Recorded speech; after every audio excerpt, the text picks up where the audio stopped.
नमस्कार दोस्तों, स्वागत है आप सभी का आपके अपने चैनल एसएचजी गुरुकुल के इस ऑनलाइन प्लेटफॉर्म पर और मैं हूं अभिनव श्रीवास्तव। बायोलॉजी की इस क्लास में दोस्तों आज हम लोग बातें करने वाले हैं अपने सिस्टमैटिक तरीके से अब तक पढ़े गए जो भी कंटेंट हैं उन्हीं को एक fast track at a glens revision के तौर पर हम लोग आज की क्लास को आयोजित कर रहे हैं।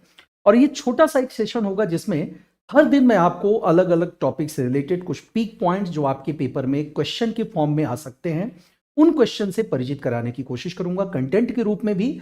और आप अपनी इस क्लास का भरपूर फायदा उठाने के लिए एक बार, दो बार, तीन बार, जितनी बार आप चाहें इसे देखेंगे और हर बार आप इससे कुछ नया ही सीखेंगे। तो चलिए शुरुआत करते हैं अपनी इस क्लास को। लेकिन बताने से पहले मैं दोहरा देता हूं कि अगर आप लोग को ये कंटेंट अच्छा लगता है और आप हमें देखना चाहते हैं, जुड़ना चाहते हैं हमारे साथ, तो दोस्तों आप ज्वाइन कर सकते हैं हमारा ये एलटी ग्रेड का बायोलॉजी का बैच। क्योंकि अब परीक्षाओं में गिने चुने दिन आज से देखा जाए तो आपके पास सिर्फ 29 दिनों का समय बचता है। मोटे तौर पर मैं 1 महीना कहूंगा। और इस 1 महीने के समय में अगर आपने बढ़िया तरीके से तैयारी की तो आप श्योर सिलेक्शन ले सकते हैं। तो इसके लिए बस आपको करना कुछ नहीं है, हमारे एप्लीकेशन पर जाना है, जुड़ना है हमारे इस बैच से जिसकी फीस अभी तक 1999 रुपए थी। लेकिन दोस्तों आपकी बेहतरी के लिए यह फीस अब घटा दी गई है सिर्फ 499 रुपीज। यहां पर आप इस पॉइंट में इस अमाउंट के साथ जुड़ सकते हैं हमारे इस बैच से। अगर आप इसमें यूज करते हैं कूपन कोड AB10 तो आपको इस 499 पर भी 10% का अतिरिक्त जो है डिस्काउंट मिल जाएगा। तो चलिए शुरू करते हैं। और आज हम सबसे पहले बात करेंगे दोस्तों जूलॉजी के उस टॉपिक की जिसे आप कहते हैं जूलॉजिकल क्लासिफिकेशन। आप जानते हैं कि जूलॉजिकल क्लासिफिकेशन से क्वेश्चन निश्चित रूप में आने ही आने हैं। और यहां पर चाहे किसी भी फाइलम की बात की जाए, किसी सब फाइलम की बात की जाए, उससे जुड़े जीवों की शारीरिक संरचना या उनसे जुड़ी विशेषताओं की बात की जाए, तो ये सब कुछ हम यहां पर सीख सकते हैं। अब आप देख सकते हैं यहां पर जंतु जगत के वर्गीकरण की बात हो रही है। और जीवों में अगर हम वर्गीकरण की बात करें तो वर्गीकरण का आधार क्या क्या होता है। तो दोस्तों ध्यान रखिए, जीवों के वर्गीकरण का जो आधार होता है उसमें कई चीजें शामिल हैं, जिसमें रूप, संरचना और जीवन शैली के स्तर पर भी हम इनमें पर्याप्त भिन्नता देखते हैं। इसके अलावा इस क्लासिफिकेशन को सबसे पहले किस व्यक्ति ने शुरू किया था या किसने करने की कोशिश की, तो वो व्यक्ति थे दोस्तों अरस्तु, जिन्होंने 384 से 322 बीसी के बीच उनका समय था। और उन्होंने ये कोशिश की, हालांकि उस समय सिर्फ एक ही विषय हुआ करता था, दर्शन शास्त्र यानी कि फिलॉसफी। तो फिलॉसफी के ही अंतर्गत सारे विषय पढ़े जाते थे, इसीलिए पहले के वैज्ञानिकों को हम दार्शनिक कह करके बुलाते हैं। तो इन दार्शनिकों में से एक अरस्तु का, जिनका मैंने अभी नाम लिया, इन्होंने ही दोस्तों इस बारे में सबसे पहले प्रयास किया, जिन्होंने फिलॉसफी से साइंस और उससे जुड़े फैक्टर्स को अलग करने का काम किया। हालांकि इनका जो सबसे ज्यादा जो शोध रहा वो किस पर आधारित था, तो इनके मोस्टली जो शोध थे, ज्यादातर जो इनके रिसर्च थे वो आधारित रहे हैं एनिमल पर, यानी जंतु विज्ञान अर्थात जूलॉजी पर। यही कारण है कि उन्हीं को कहा जाता है फादर ऑफ जूलॉजी। तो अब आपके लिए यह भी प्रश्न बन जाता है कि फादर ऑफ जूलॉजी किसे कहा जाता है। तो फादर ऑफ जूलॉजी कहे जाते हैं आपके अरिस्तु, या फिर आप इन्हें एरिस्टोटल के नाम से भी जानते हैं। आगे बढ़ते हैं। अब इन्होंने सबसे पहले जो बुक लिखी है उसकी बात करते हैं। बुक का नाम आप देख सकते हैं, हिस्टोरिया एनिमेलियम है दोस्तों।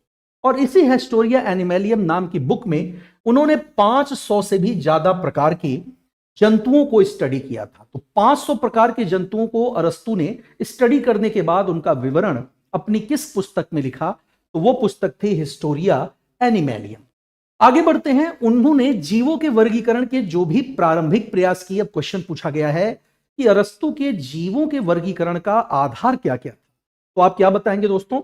उनका फिजिकल अपीयरेंस, रूपात्मक लक्षण है, उनका बिहेवियर यानी व्यवहार है, और उनका वे ऑफ रिप्रोडक्शन यानी कि प्रजनन का जो तरीका वो अपनाते हैं। इन्हीं तीनों के आधार पर अरस्तु ने सबसे पहले जीवों का वर्गीकरण किया था, इन्हीं तीनों के बेसिस पर। आगे बढ़ते हैं। 370 से 287 यानी 370 से 287 बीसी के बीच हम बात कर रहे हैं। थियोफ्रेस्टस आते हैं दोस्तों।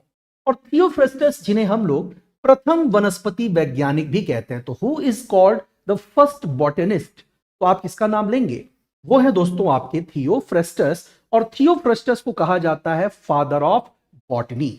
इन्हीं को क्या कहते हैं बेटा, इन्हीं को फादर ऑफ बॉटनी जैसे नामों से भी बुलाया जाता है। अब इन्होंने जो बुक लिखी वो बुक थी हिस्टोरिया प्लांटेरम। और हिस्टोरिया प्लांटेरम में इन्होंने भी 500 से ज्यादा प्रकार की वनस्पतियों को स्टडी किया था सबसे पहले। अब आप समझ सकते हैं कि अरस्तु और थियोफ्रेस्टस ये वो साइंटिस्ट हैं जिनका सबसे बड़ा कंट्रीब्यूशन फर्स्टली या आप कह सकते हैं प्रारंभिक दौर में वनस्पतियों और जंतुओं के वर्गीकरण में रहा है। आगे बढ़ते हैं। अब जीवों की विशेषताओं की बात करें, जो भी जीवित जीव हैं, तो जीवित जीवों की कौन कौन सी विशेषताएं होती हैं। कभी कभी पूछता है, इसमें ऑप्शन दे देता है, कहता है निम्नलिखित में से कौन सा जीवों की विशेषता है, या फिर कभी पूछता है कौन सी जीवों की विशेषता नहीं है। तो आप यह ध्यान रखें कि यहां पर वृद्धि यानी ग्रोथ, प्रजनन यानी रिप्रोडक्शन, उनका मेटाबॉलिज्म, उनका सेल्यूलर ऑर्गेनाइजेशन यानी कोशिकीय संगठन, एक कोशिकीय है या बहुकोशिकीय हैं, प्रोकैरियोटिक हैं या यूकैरियोटिक हैं, ये भी आधार बनता है। उनकी चेतना यानी कॉन्शियसनेस, श्वसन यानी रेस्पिरेशन, और उत्सर्जन यानी एक्सक्रेशन। कई बार इससे रिलेटेड ऑर्गन्स के बारे में भी पूछता है, क्योंकि आपको पता होगा, चाहे आप मोलस्का की बात करिए, इकाइनोडर्मेटा की बात करिए, आप किसी भी दूसरे फाइलम पे चले जाइए, कॉर्डेटा में आ जाइए, या फिर पाइसीज की बात करिए, रेप्टाइल्स की बात करिए, सभी में आप देखोगे कि कोई ना कोई स्पेसिफिक ऑर्गन होता है एक्सक्रेशन के लिए और रेस्पिरेशन के लिए। तो एक्सक्रेशन और रेस्पिरेशन को हम इसी बेसिस पर हम जीवों को वर्गीकृत कर सकते हैं। आगे बढ़ते हैं। सभी जीवित जीवों में जीवन का मूल आधार क्या होता है? तो मूल आधार होता है दोस्तों प्रोटोप्लाज्म। प्रोटोप्लाज्म जिसे हम लोग जीव द्रव्य कह करके भी बुलाते हैं। ध्यान रखिएगा, इस जीव द्रव्य में जो सबसे इंपॉर्टेंट बात है कि इसमें दो चीजें शामिल होती हैं। एक होता है कोशिका द्रव्य जिसे आप साइटोप्लाज्म बोलोगे, और एक होता है केंद्रक द्रव्य जिसे आप न्यूक्लियोप्लाज्म बोलोगे। तो जब आप इन दोनों को जोड़ देते हो, साइटोप्लाज्म और न्यूक्लियोप्लाज्म को, तो ही ये कहलाता है प्रोटोप्लाज्म। और प्रोटोप्लाज्म क्या है? तो जीवन के लिए जो आवश्यक सभी गतिविधियां होती हैं वो कहां संपादित होती हैं बेटा? तो जीव द्रव्य में वो सारी गतिविधियां संपादित होती हैं। अब वर्गीकरण यानी क्लासिफिकेशन के और क्या पैरामीटर्स होते हैं जीवों में? तो उनमें लोकोमोशन यानी उनका संचलन होता है, वो चलते कैसे हैं। संवेदनशीलता उनकी सेंसिटिविटी होती है, यानी उसका नर्वस सिस्टम भी हो सकता है। अनुकूलनशीलता उनकी अडेप्टेबिलिटी होती है कि वातावरण में वो कैसे अनुकूलित होते हैं। साथ साथ न्यूट्रिशन, कोशिकीय श्वसन यानी उनका सेल्यूलर रेस्पिरेशन, उनमें एक्सक्रेशन, उनका मेटाबॉलिज्म और उनका ग्रोथ, ये सारे तरीके जो है हम लोग यहां पर जोड़ सकते हैं। इनके बेसिस पर जीवों का वर्गीकरण किया जाता है। आगे बढ़ते हैं और चीजें देखते हैं। कह रहा है कि वर्गीकरण समानता और भिन्नताओं के आधार पर बनाई जाने वाली विशेष पदानुक्रमिक व्यवस्था होती है, और वर्गीकरण जीवों के समूहों में पाई जाने वाली विशेषता है जो उन्हें अन्य समूहों से अलग बनाती है। तो जीवों की वह विशेषता जिसके आधार पर उन्हें किसी समूह से अलग किया जाता है, उसे क्या कहते हैं? तो आप आंसर दोगे, उसे क्लासिफिकेशन कहते हैं, उसे वर्गीकरण कहते हैं। अब देखिए यहां पर अगर हम सेल्यूलर स्ट्रक्चर के बेसिस पर जीवों को वर्गीकृत करें तो वहां क्या क्या हो सकते हैं। मैंने आपको बताया था कि या तो जीव प्रोकैरियोटिक हैं या तो यूकैरियोटिक, या फिर वो यूनिसेल्युलर होते हैं या फिर मल्टीसेल्युलर। यही चार मानक होते हैं वर्गीकरण के। अगर प्रोकैरियोटिक कहोगे तो प्रोकैरियोटिक वो स्टेज होती है जहां पर सेल ऑर्गेनल्स डेवलप नहीं हुए हैं, उनका जेनेटिक मटेरियल उन्हीं के मैट्रिक्स में मौजूद होता है जिसका कोई न्यूक्लियर मेम्ब्रेन नहीं होता है। और अगर यही यूकैरियोटिक हो जाएगा तो यूकैरियोटिक जीवों की खास बात होती है कि ये सेल कंप्लीटली डेवलप होते हैं। कई बार इन्हीं के लिए हम लोग एक और नाम यूज करते हैं, और वो नाम होता है दोस्तों सोमैटिक सेल। ऐसा नाम भी हम लोग उनके लिए कई बार यूज करते हैं। अब कह रहा है कि मल्टी सेल्यूलर और यूनिसेल्यूलर, तो अगर अमीबा वगैरह की बात करें जिनको हम एक कोश के जीवों में रखते हैं, या फिर जो विकसित हैं जैसे हम लोग हैं, मनुष्य है या जानवर हैं या पेड़ पौधे हैं, वो सब मल्टी सेल्यूलर का हिस्सा होते हैं। न्यूट्रिशन के बेसिस पर देखो तो न्यूट्रिशन भी दो तरह का होता है जीवों में। एक होता है ऑटोट्रॉफिक, जो अपना भोजन खुद बनाते हैं, और आपको पता है ये खूबी किन में होती है बेटा? ये खूबी होती है आपके प्लांट्स में यानी पौधों में। वही हैं जो क्या होते हैं? ऑटोट्रॉफिक होते हैं, और वो सूरज की रोशनी यानी कि प्रकाश की मदद से खुद अपना भोजन तैयार कर लेते हैं। दूसरे हैं परपोषी, जैसे हम मनुष्य, हम अपना भोजन खुद प्राप्त नहीं करते बल्कि हम इसे दूसरों से प्राप्त करते हैं, और इसलिए हम क्या बन जाते हैं? परपोषी या हेटेरोट्रॉफिक बन जाते हैं। अब यहां कह रहा है कि कार्यात्मक संगठन यानी कि उनकी जो फिजियोलॉजी या उनका जो बॉडी का फंक्शन होता है, इस बेसिस पर भी हम जीवों को वर्गीकृत करते हैं। जैसे अमीबा की बात करें तो अमीबा में मोशन के लिए क्या होता है? ये क्वेश्चन बहुत पूछा जाता है कि अमीबा में गति किसकी वजह से होती है? तो अमीबा में गति स्यूडोपोडिया की वजह से होती है। किसकी वजह से बेटा?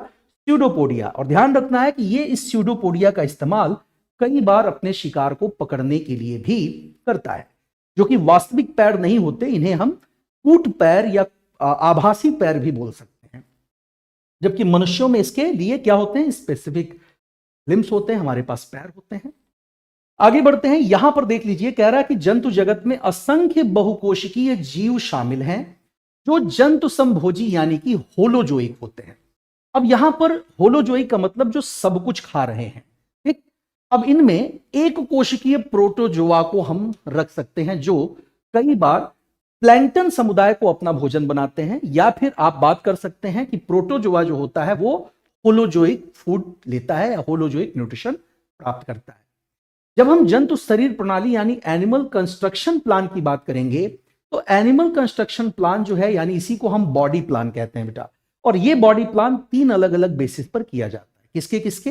पहला होता है सेल एग्रीगेट प्लान यानी कोशिका पुंज प्रणाली, दूसरा होता है अंध कोश प्रणाली यानी ब्लाइंड स्टैक प्लान, और तीसरा होता है नलिका के अंदर नलिका यानी ट्यूब विद इन ट्यूब। तो बॉडी प्लान के बेसिस पर कितने हिस्सों में बांट सकते हो आप इसे? तो बॉडी प्लान के बेसिस पर आप इसे 3 अलग अलग हिस्सों में बांट सकते हो। चलिए अब इन्हीं तीनों में से एक को उठा लेते हैं, सेल एग्रीगेट प्लान की बात करेंगे आगे। लेकिन उससे पहले हम बॉडी सिमेट्री की भी चर्चा कर लेते हैं कि बॉडी सिमेट्री के बेसिस पर भी क्या प्लांट्स को क्लासिफाई किया जाता है। तो जी हां दोस्तों, प्लांट्स ही नहीं एनिमल्स को भी किया जाएगा। तो एक्चुअली एनिमल को ही किया जाएगा, प्लांट्स को नहीं। कैसे? पहली चीज, बॉडी उनकी सिमेट्रिकल होती है, यानी कि पूरी तरह से अगर उन्हें काटा जाए तो बराबर हिस्सों में बांटा नहीं जा सकता। तो ये असममित है, यानी जिन्हें काटने पर 2 बराबर हिस्सों में बांटा न जा सके। फिर है अरियसिमेट्रिकल यानी रेडियल सिमेट्री होती है, और दूसरा होता है बाइलेटरल सिमेट्री यानी जिसे 2 बराबर हिस्सों में बांटा जा सकता है।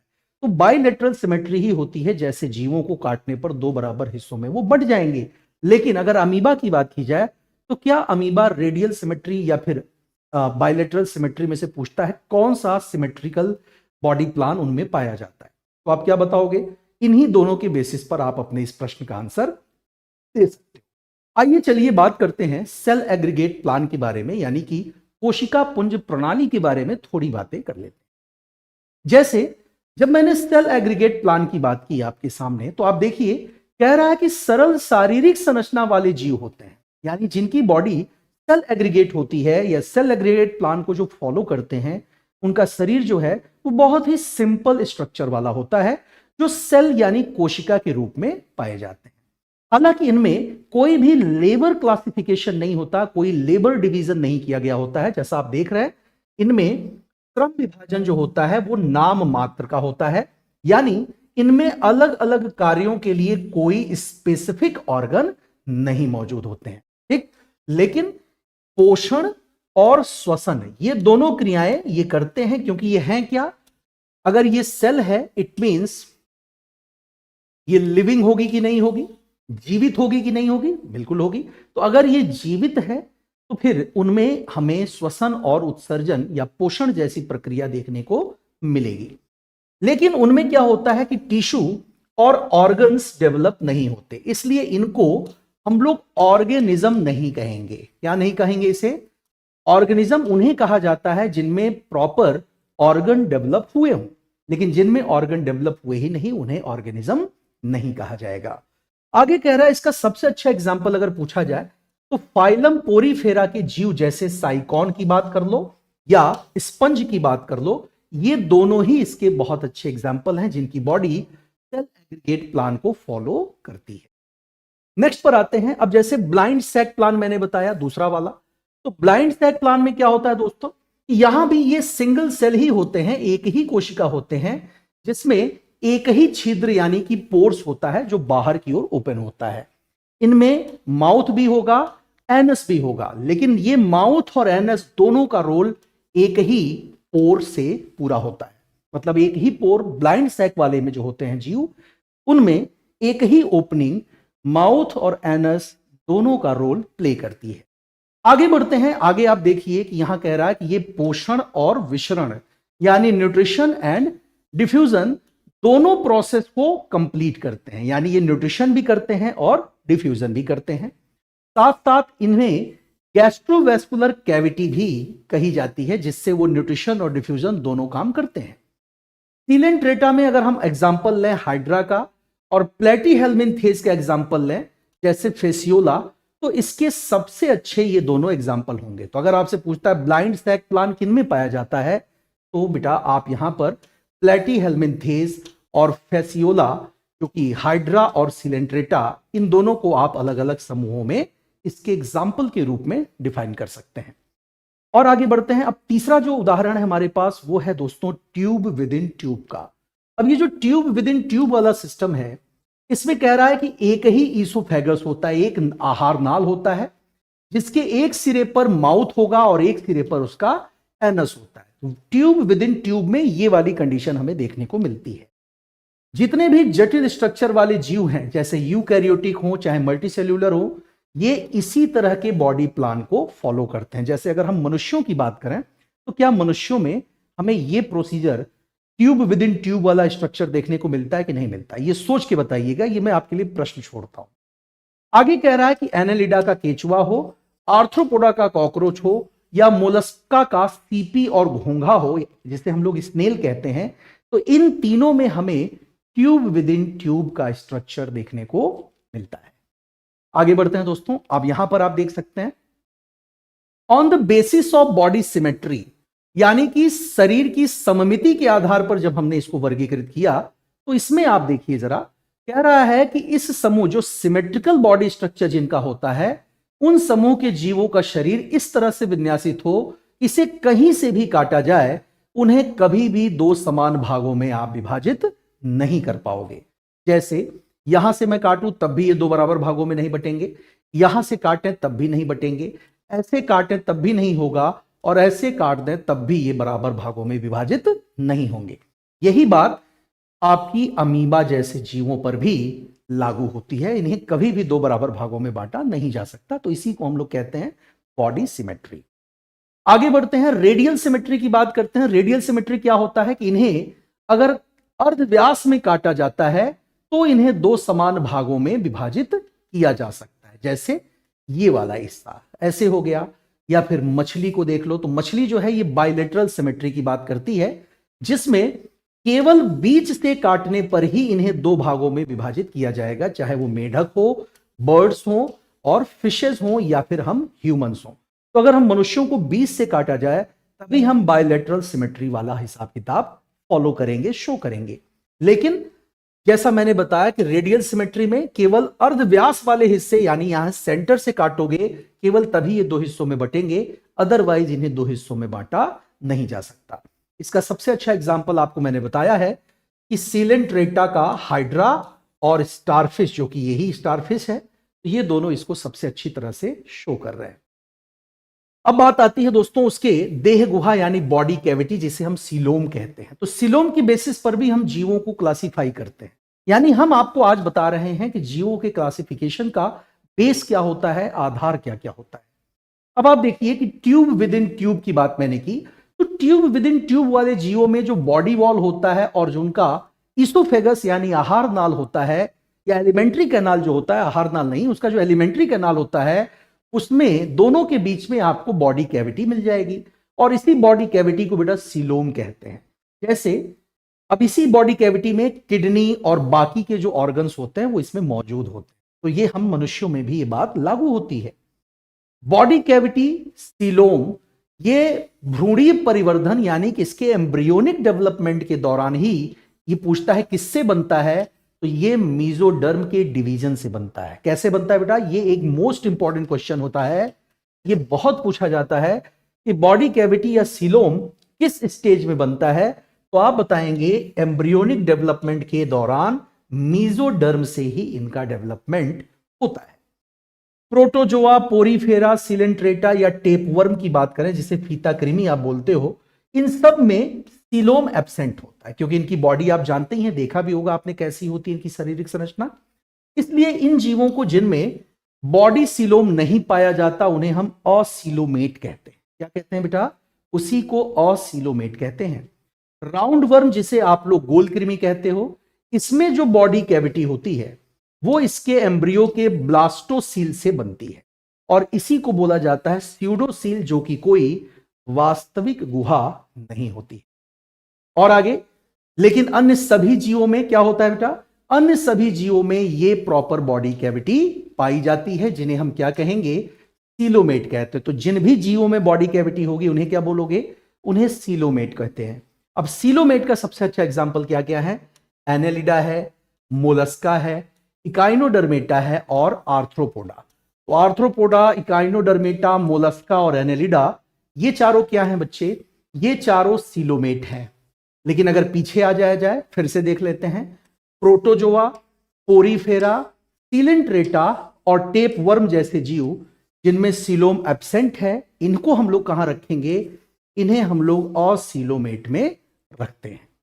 तो मेरे ख्याल से एक छोटी सी क्लास में, इस छोटे से सेशन में आप ये समझ पा रहे होंगे कि अगर हम लोग पर डे इस तरह के छोटे छोटे सेशंस के माध्यम से रिवीजन करें तो आई थिंक आपको इससे काफी मदद मिलेगी दोस्तों, और ये तैयारी आपकी आने वाले एग्जाम में आपको अच्छे अंक हासिल करने में बहुत सहायता करेगी। तो ऐसे ही कुछ बेहतरीन इंफॉर्मेटिव क्लासेस और वीडियोस के साथ मैं अभिनव श्रीवास्तव आपको मिलूंगा हमेशा, लगातार, हर रोज एसएसजी गुरुकुल के इस ऑनलाइन प्लेटफॉर्म पर। बने रहिए इस चैनल पर हमारे, और जैसा मैंने कहा कि अगर आप बेहतर समझते हैं तो बिल्कुल जुड़ना मत भूलिए हमारे एप्लीकेशन पर आकर के हमारे पेड बैच से, क्योंकि उस पेड बैच में इसी तरह से वीडियो के माध्यम से डिटेल जानकारी आपको हर टॉपिक के बारे में दी गई है। ठीक है, आज के लिए यहीं तक। अगली क्लास तक के लिए मेरी प्रतीक्षा करें। मिलते हैं। आपने मेरी बातों को सुना धैर्य से, इसके लिए बहुत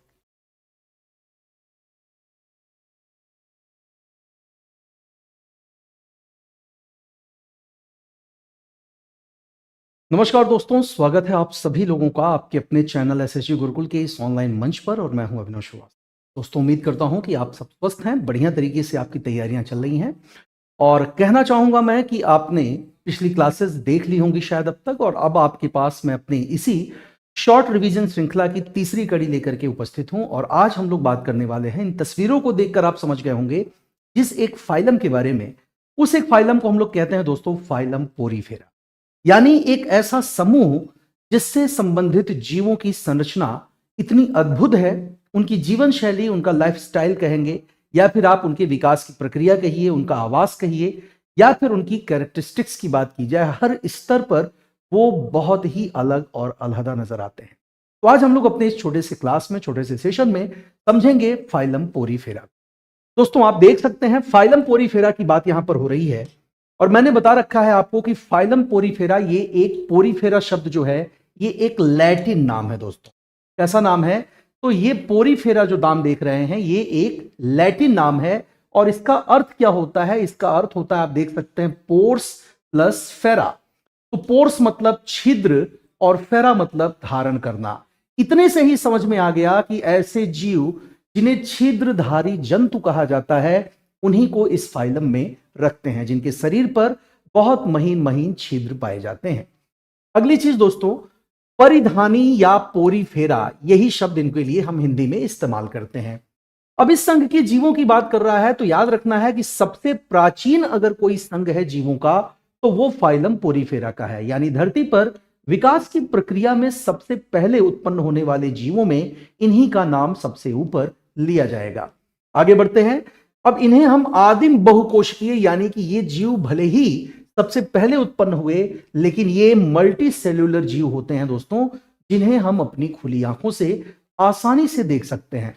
इसके अलावा ये जीव मेटाजोआ के पैराजोआ समूह से संबंधित है। अब ये प्रश्न बन गया आपके लिए कि फाइलम पोरीफेरा किस संघ से या किस समूह से जुड़ा हुआ है? तो आंसर होगा मेटाजोआ के पैराजोआ समूह से ये संबंधित होते हैं। बॉडी कैसी होती है? तो इनका बॉडी जो होती है वो स्पंज की तरह होती है, जिस पर बहुत सारी संख्या में यानी असंख्य छिद्र पाए जाते हैं, जिन्हें मैंने ऊपर पोर्स कह करके संबोधित किया है। और इन्हें एक और नाम दिया जा रहा है, इन्हीं को हम ऑस्टिया भी कहते हैं। क्या कहेंगे इन्हें? इन्हीं को दोस्तों हम लोग ऑस्टिया कह करके भी संबोधित करते हैं। साथ ही एक बड़ा छिद्र ऊपर की ओर होता है और उस छिद्र को क्या कहते हैं? ऑस्कुलम। तो ऑस्कुलम वो छिद्र होता है दोस्तों जिससे पानी उत्सर्जित होता है, यानी जो पानी वो ग्रहण करते हैं उसी पानी को शरीर से बाहर निकालने के लिए, ड्रेन करने के लिए वो इस ऑस्कुलम का इस्तेमाल करते हैं। आवास की बात कर लेते हैं तो इनका जो आवास होता है पोरीफेरा का दोस्तों, ये प्रायः मरीन यानी कि समुद्री होते हैं, यानी ये जीव समुद्र में ही पाए जाते हैं। बट इनकी कुछ ऐसी प्रजातियां भी होती हैं जो मीठे पानी के स्रोतों में पाई जाती हैं।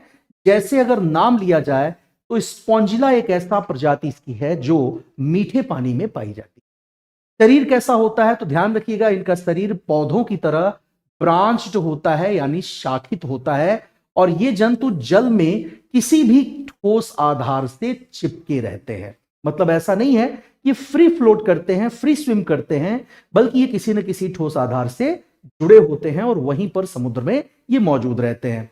मैंने पहले ही बता दिया कि इनका शरीर बहुकोशिकीय होता है और ये कोशिकाएं नियमित ऊतक यानी कि रेगुलर टिश्यूज का निर्माण नहीं कर पाती, यानी आप इन्हें किसी ऑर्गेनिज्म के तौर पर नहीं देखेंगे, यानी ये किसी ऑर्गन का समूह नहीं होते हैं। आगे बढ़ते हैं। अब देखिए ऑस्टिया जिसकी मैंने बात की, जिन्हें महीन महीन छिद्र कहा था मैंने, पोर्स कहा था, इन ऑस्टिया के माध्यम से ये जल, भोजन और ऑक्सीजन को प्रयोग में ले आते हैं, यानी इनके शरीर में जल, भोजन और ऑक्सीजन इसी ऑस्टिया के माध्यम से प्रवेश करता है। आगे बढ़ते हैं दोस्तों। बॉडी वॉल की बात करते हैं तो इनका जो बॉडी वॉल होता है, देह गुहा होती है, सॉरी देह भित्ति जिसे आप बोलते हो, वो क्या होता है, उसमें कोशिकाएं होती हैं जो कंकाल यानी स्केलेटन का निर्माण करती हैं। अब कह रहा है कि इनका जो कंकाल है वो किस चीज से बना होता है, तो या तो वो कैल्शियम कार्बोनेट होता है या फिर वो सिलिका होता है। तो दोनों तरह के पदार्थों से इनका कंकाल बनता है, कैल्शियम कार्बोनेट से भी और सिलिका से भी। और इन्हें ही स्पिक्यूल्स या स्पॉन्जिन फाइबर जैसे नामों से बुलाया जाता है। स्पिक्यूल्स और स्पॉन्जिन फाइबर ये किस फाइलम के जीवों में पाए जाते हैं, तो ये फाइलम आपका पोरीफेरा है। बॉडी स्ट्रक्चर की बात करते हैं दोस्तों, इनकी शारीरिक संरचना की, तो इनका जो बॉडी स्ट्रक्चर है याद रखें सेल्यूलर लेवल पर यानी कोशिकीय स्तर पर ऑर्गेनाइज्ड यानी कोशिकीय संगठन जो बेलनाकार, थैलीनुमा और अनियमित आकृति का होता है। तो शरीर कैसा होता है, कोशिकीय स्तर पर ऑर्गेनाइज्ड होता है, जो बेलनाकार भी हो सकता है, थैलीनुमा या और अनियमित आकृति वाला होता है। इनका शरीर कितने स्तर में बटा होता है, तो 2 स्तरों में बटा होता है, यानी इनको आप डिप्लोब्लास्टिक भी बोलोगे। क्या बोल सकते हो बेटा, इन्हीं को आप डिप्लोब्लास्टिक बोलते हो। तो यह प्रश्न पूछा जाता है कि फाइलम पोरीफेरा समूह के जीवों की शारीरिक संरचना कैसी होती है, डिप्लोब्लास्टिक, ट्रिप्लोब्लास्टिक, मोनोब्लास्टिक कैसे होते हैं, तो ये आपके डबल लेयर्ड यानी 2 स्तरीय होते हैं। अब यहां पर आप देख सकते हैं दोस्तों, इसमें सबसे बाहर वाली जो परत आपको नजर आ रही है, इसकी अगर बात करें तो इसको पिनेकोडर्म कहते हैं। बीच में आपको नजर आ रहा है कोएनोसाइट्स, और इसके अलावा एक और परत नजर आ रही है आपको जिसे मीसोग्लिया या मीसोहाइल जैसे नामों से बुलाया जाता है। स्क्लेरोब्लास्ट या अमीबोसाइट भी इन्हें हम कह सकते हैं। न्यूट्रिशन की बात करते हैं, पोषण की, तो इस संघ के जीव दोस्तों फिल्टर फीडर होते हैं, यानी कि ये अपना भोजन छान करके ग्रहण करते हैं और ये छनन पोषण पर आधारित हैं। जैसा मैंने कहा कि ये जो फिल्टर फीडर शब्द लिखा है, याद रखना है यही छनन पोषण पर आधारित होता है। जब जलधारा ऑस्टिया यानी उन महीन छिद्रों के माध्यम से इनकी बॉडी में एंटर करती है, उसी के साथ मैंने कहा था ऑक्सीजन और दूसरे पोषक तत्व प्रवेश करते हैं और कोएनोसाइट्स इन सूक्ष्म जीवों को पकड़ने का काम करते हैं। चित्र के माध्यम से अगर देखा जाए तो इस तस्वीर को देख करके आप आसानी से समझ सकते हैं। दोस्तों इसमें ये वाला जो हिस्सा आपको नजर आ रहा है यही ऑस्कुलम होता है, जिसमें से जल बाहर निकलता है, और ये जो कॉलर सेल या कोएनोसाइट्स हैं, ये संरचना यही आपको मैंने बताया था कि मुख्य रूप से इसमें मौजूद पोषक तत्वों को पकड़ने का काम करती हैं। बाहर जो सतह पर महीन छिद्र दिख रहे हैं उनको हम ऑस्टियम कहते हैं और इन्हीं से होकर के पानी अंदर प्रवेश करता है। तो ये बात इनसे समझ में आ रही होगी आपको। वापस आते हैं पीछे की तरफ जहां हम बातें कर रहे थे न्यूट्रिशन पर। तो याद रखना है इन जीवों में जो डाइजेशन होता है वो कैसा होता है, तो इंट्रासेल्यूलर डाइजेशन होता है, यानी अंतराकोशिकीय पाचन इसमें पाया जाता है। आगे बढ़ते हैं दोस्तों, रेस्पिरेशन और सर्कुलेशन की बात कर लेते हैं। तो इनमें दोस्तों किसी भी तरह का परिसंचरण, कोई विशेष परिसंचरण नहीं होता, लेकिन एक्सचेंज ऑफ गैसेस कहां से होगा? तो एक्सचेंज ऑफ गैसेस यानी गैसों का जो विनिमय होता है वो इनके बॉडी सरफेस यानी स्किन या त्वचा से ही हो जाता है। किस विधि से होता है? तो आप इसे विसरण या डिफ्यूजन जैसे नामों से बुला सकते हैं।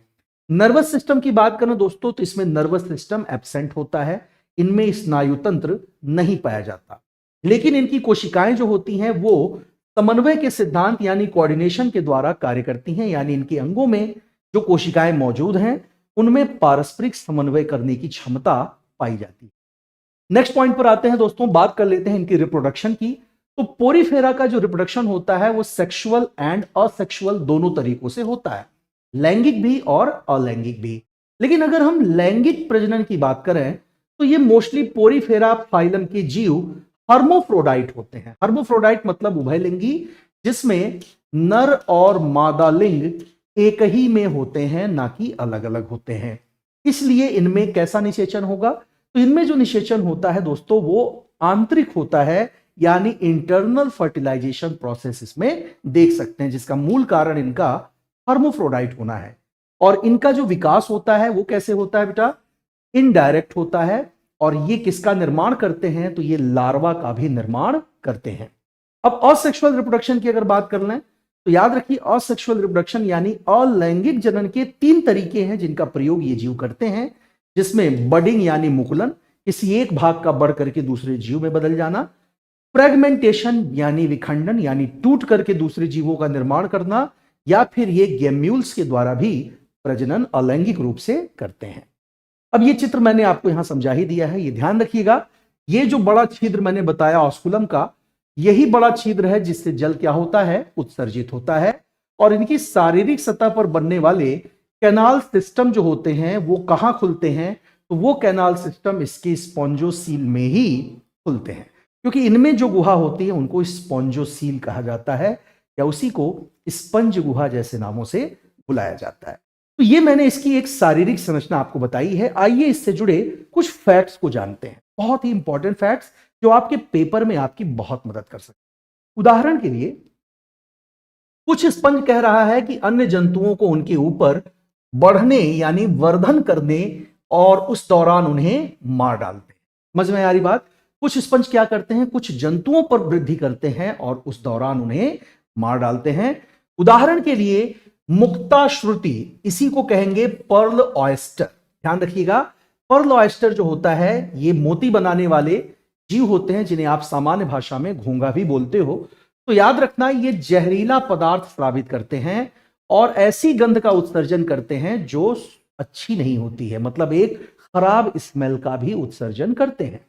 एज एग्जाम्पल, अगर यू स्पॉन्जिया की बात की जाए तो यू स्पॉन्जिया, जिसे हम बाथ स्पंज के नाम से भी जानते हैं, इसका इस्तेमाल किस काम में होता है? तो स्नान करने के लिए, धोने के लिए, कपड़े बर्तन वगैरह, फर्श को रगड़ने के लिए, और गद्दी के ढाल यानी इसे पैडिंग शीट्स कहते हैं, इनका निर्माण करने के लिए हम इसका प्रयोग करते हैं। कवच, तकिया, गद्दा, ये सब भी इससे बनाया जा सकता है। आगे देखते हैं, कुछ स्पंजों का प्रयोग हम किसके लिए करते हैं? ऑर्नामेंटल पर्पस यानी कि सजावट के उद्देश्य से करते हैं। और जापान में वैवाहिक उपहार के तौर पर, जिसे वेडिंग गिफ्ट बोला गया, के लिए भी इनका प्रयोग किया जाता है। जैसे सबसे बढ़िया उदाहरण क्या है इसका? यूप्लेक्टेला इसका सबसे बढ़िया एग्जाम्पल है। स्पंजों को पकड़ने की बात करें, स्पंज फिशिंग, ये अपने आप में एक उद्योग बना हुआ है दोस्तों, और स्पंजों की खेती भी की जाती है, जिसे हम लोग स्पंज कल्टीवेशन जैसे नामों से बुलाते हैं। ऐसा इसलिए क्योंकि दोस्तों इनकी उत्पादन क्षमता, या जिसे आप प्रजनन क्षमता बोल रहे हो, वो बहुत ज्यादा होता है। अब उदाहरण के लिए एक नाम आपके सामने है ल्यूकोसोलेनिया का। अक्सर आपने अपने प्रैक्टिस पेपर में, जो हम यूट्यूब पर करते हैं हम लोग, वहां आपने इस तरह के प्रश्न जरूर देखे हैं कि ल्यूकोसोलेनिया किस तरह का स्पंज होता है। तो ये कॉलोनियल स्पंज होता है, जो कॉलोनी बना करके रहता है या निवास करता है। आगे बढ़ते हैं, ल्यूकोसोलेनिया की जो कॉलोनी होती है दोस्तों, उसका प्रत्येक सदस्य क्या करता है भाई? ये जल को अंदर खींचता है और निकालता है। इस दौरान वो श्वसन भी करता है और पोषण भी करता है। अब यह जलधारा स्पंजों की सक्रियता का सबसे बड़ा प्रमाण मानी जाती है, जो कि आप यहां पर देख सकते हैं। अब आती है बात सबसे महंगे स्पंज। सबसे महंगा जो स्पंज है उसका नाम है टर्किश बाथ स्पंज। इसी को स्पंजिया ऑफिशिनैलिस के नाम से भी जाना जाता है। सबसे महंगा स्पंज कौन सा?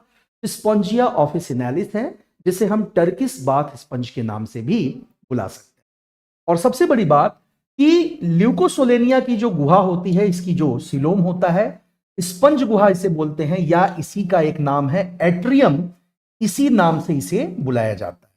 ल्यूकोसोलेनिया के फ्लैजिलेटेड लार्वा को क्या कहते हैं? ध्यान रखना है कि इसमें सीलिया नहीं होता, इसमें फ्लैजिलम पाया जाता है, इसलिए इसके लार्वा को फ्लैजिलेटेड लार्वा कहते हैं। और फ्लैजिलेटेड लार्वा क्या कहलाता है? इसे पैरेनकाइमुला कहते हैं। क्या कहेंगे बेटा? इसे पैरेकाइमुला के नाम से जाना जाता है। आगे बढ़ते हैं, अगला पॉइंट देखिए, आर्कियोसाइट्स की बात हो रही है।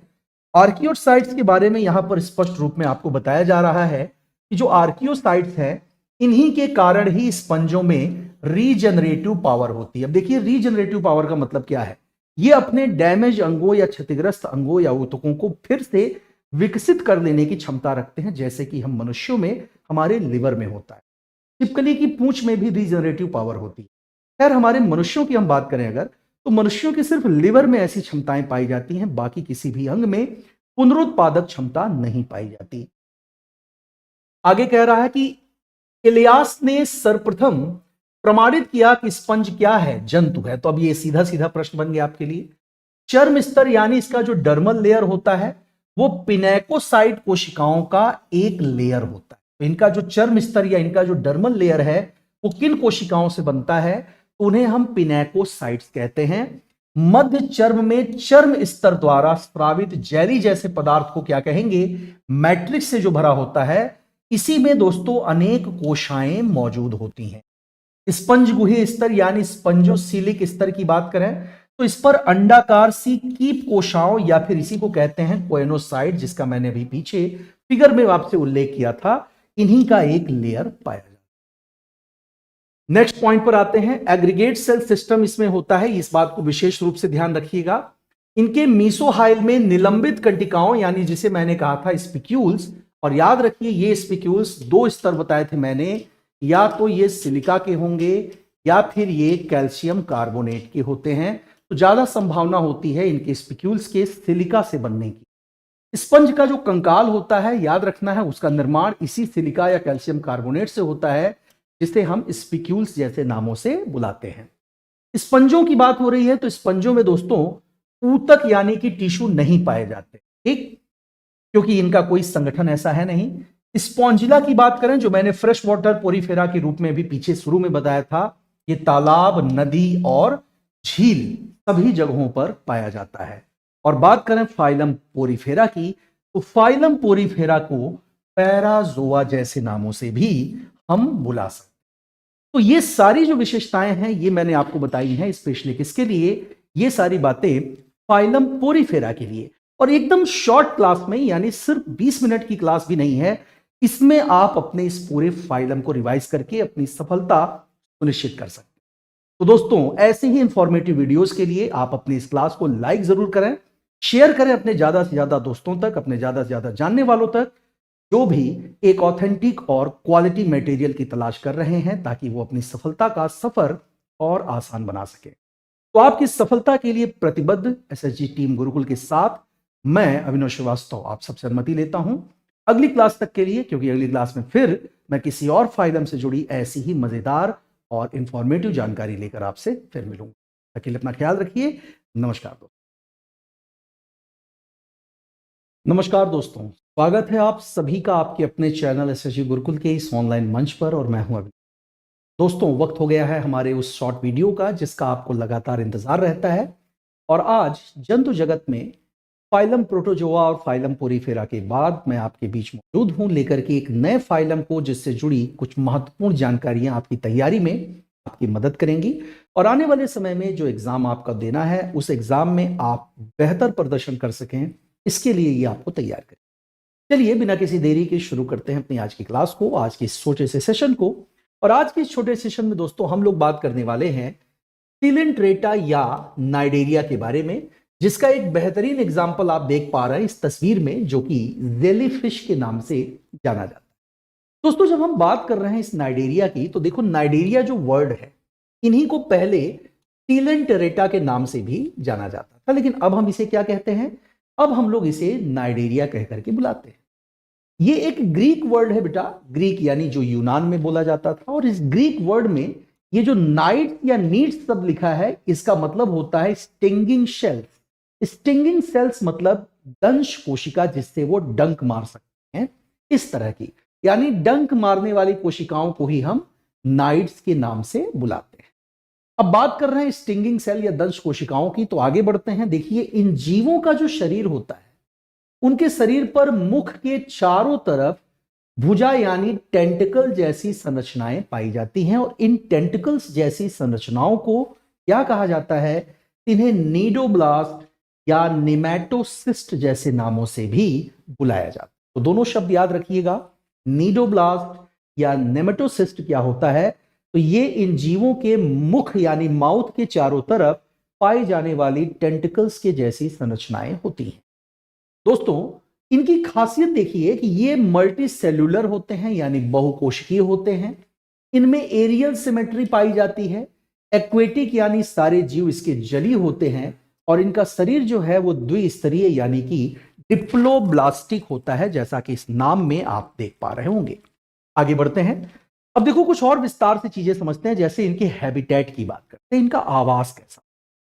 दोस्तों अगर हैबिटेट की बात हो रही है, तो ये जो जीव हैं सामान्यतः सागरीय होते हैं, यानी कि समुद्रों में ये जीव पाए जाते हैं। पर इनकी जो कुछ प्रजातियां, जैसे अगर बात करें हाइड्रा की, तो हाइड्रा मीठे पानी के स्रोतों, झील, तालाबों आदि में भी आसानी से मिल जाती है।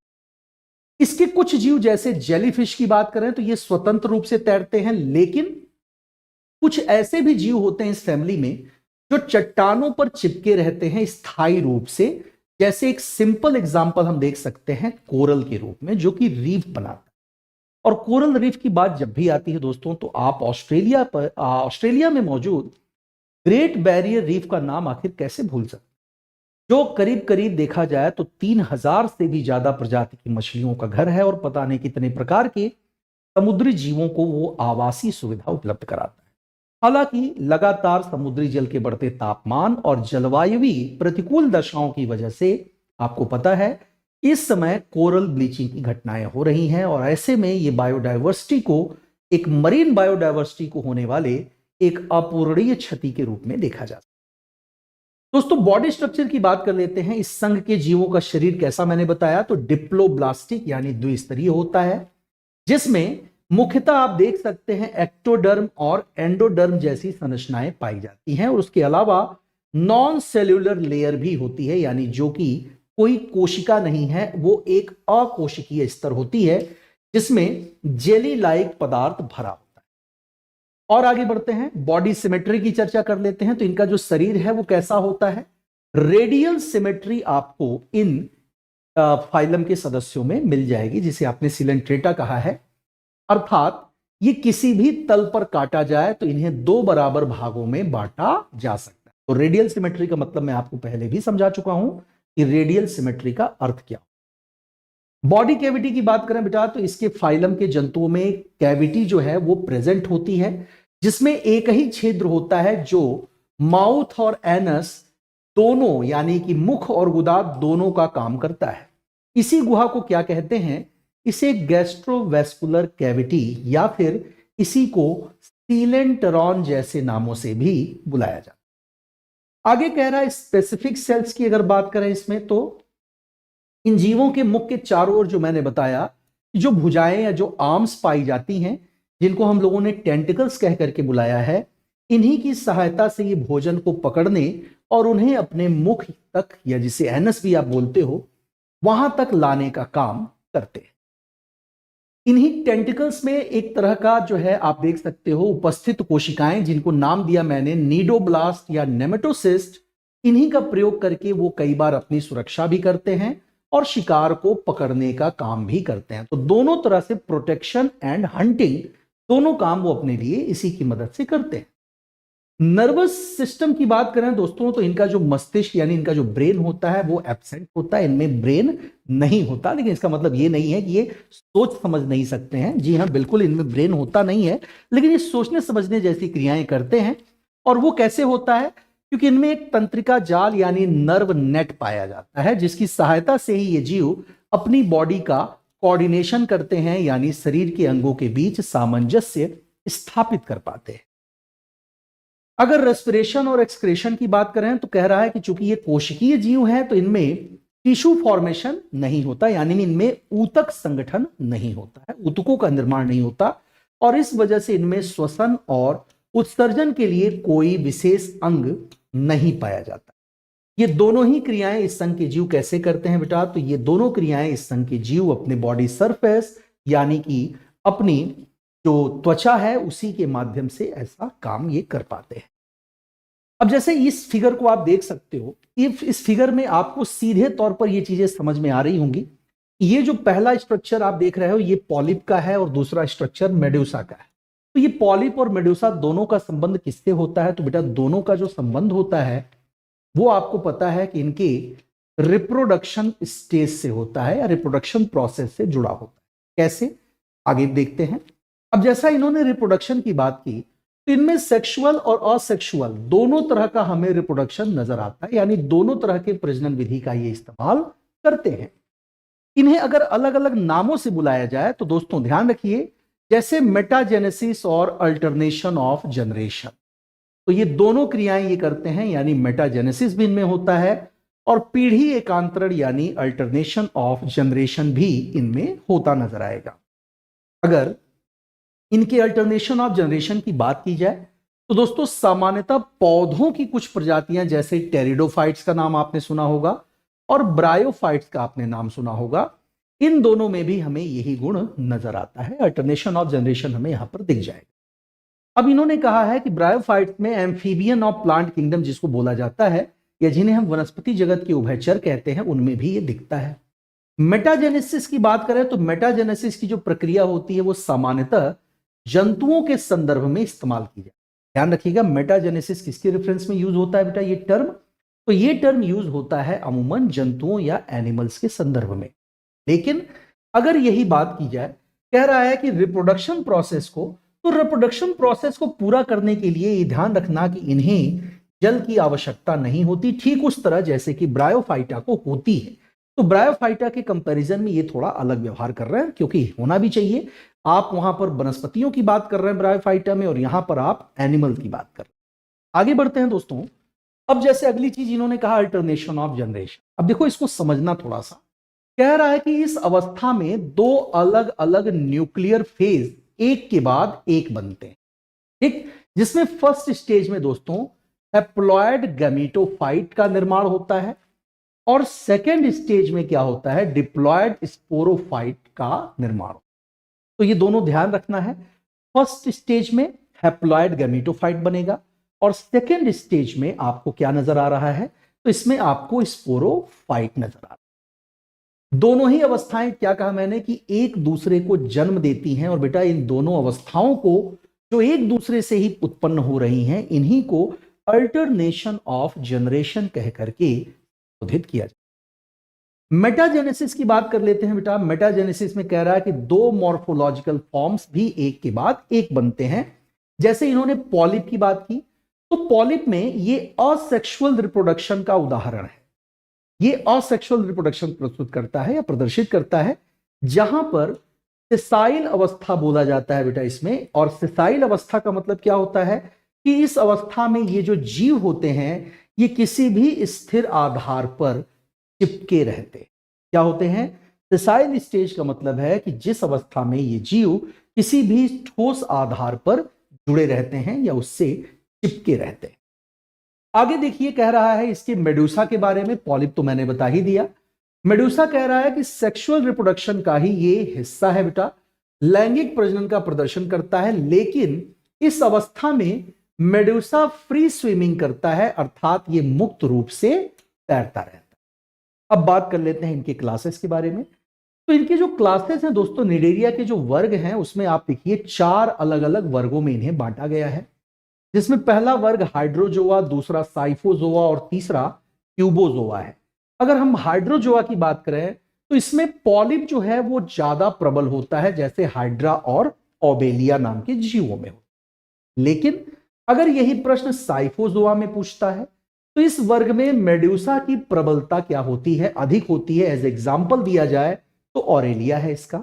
लेकिन जब हम क्यूबोजोआ की बात करेंगे बच्चों, तो क्यूब शेप्ड मेड्यूसा होता है इसमें, जो बहुत ज्यादा टॉक्सिक या बहुत ज्यादा जहरीले होते हैं, जैसे काइरोनेक्स या सी वॉस्प जैसे जीवों में हमें नजर आ सकता है। और अगर चौथे स्टेज की बात करें, चौथे वर्ग की, तो चौथा वर्ग इसका एंथोजोआ होता है। एंथोजोआ की खासियत क्या है कि इसमें केवल पॉलिप होता है और इसमें मेड्यूसा जो है वो आप देख सकते हैं कि एब्सेंट है। और इसी वर्ग से हमें कोरल रीफ प्राप्त होते हैं, जिन्हें सी एनिमोन जैसे एग्जाम्पल्स में भी देखा जाता है।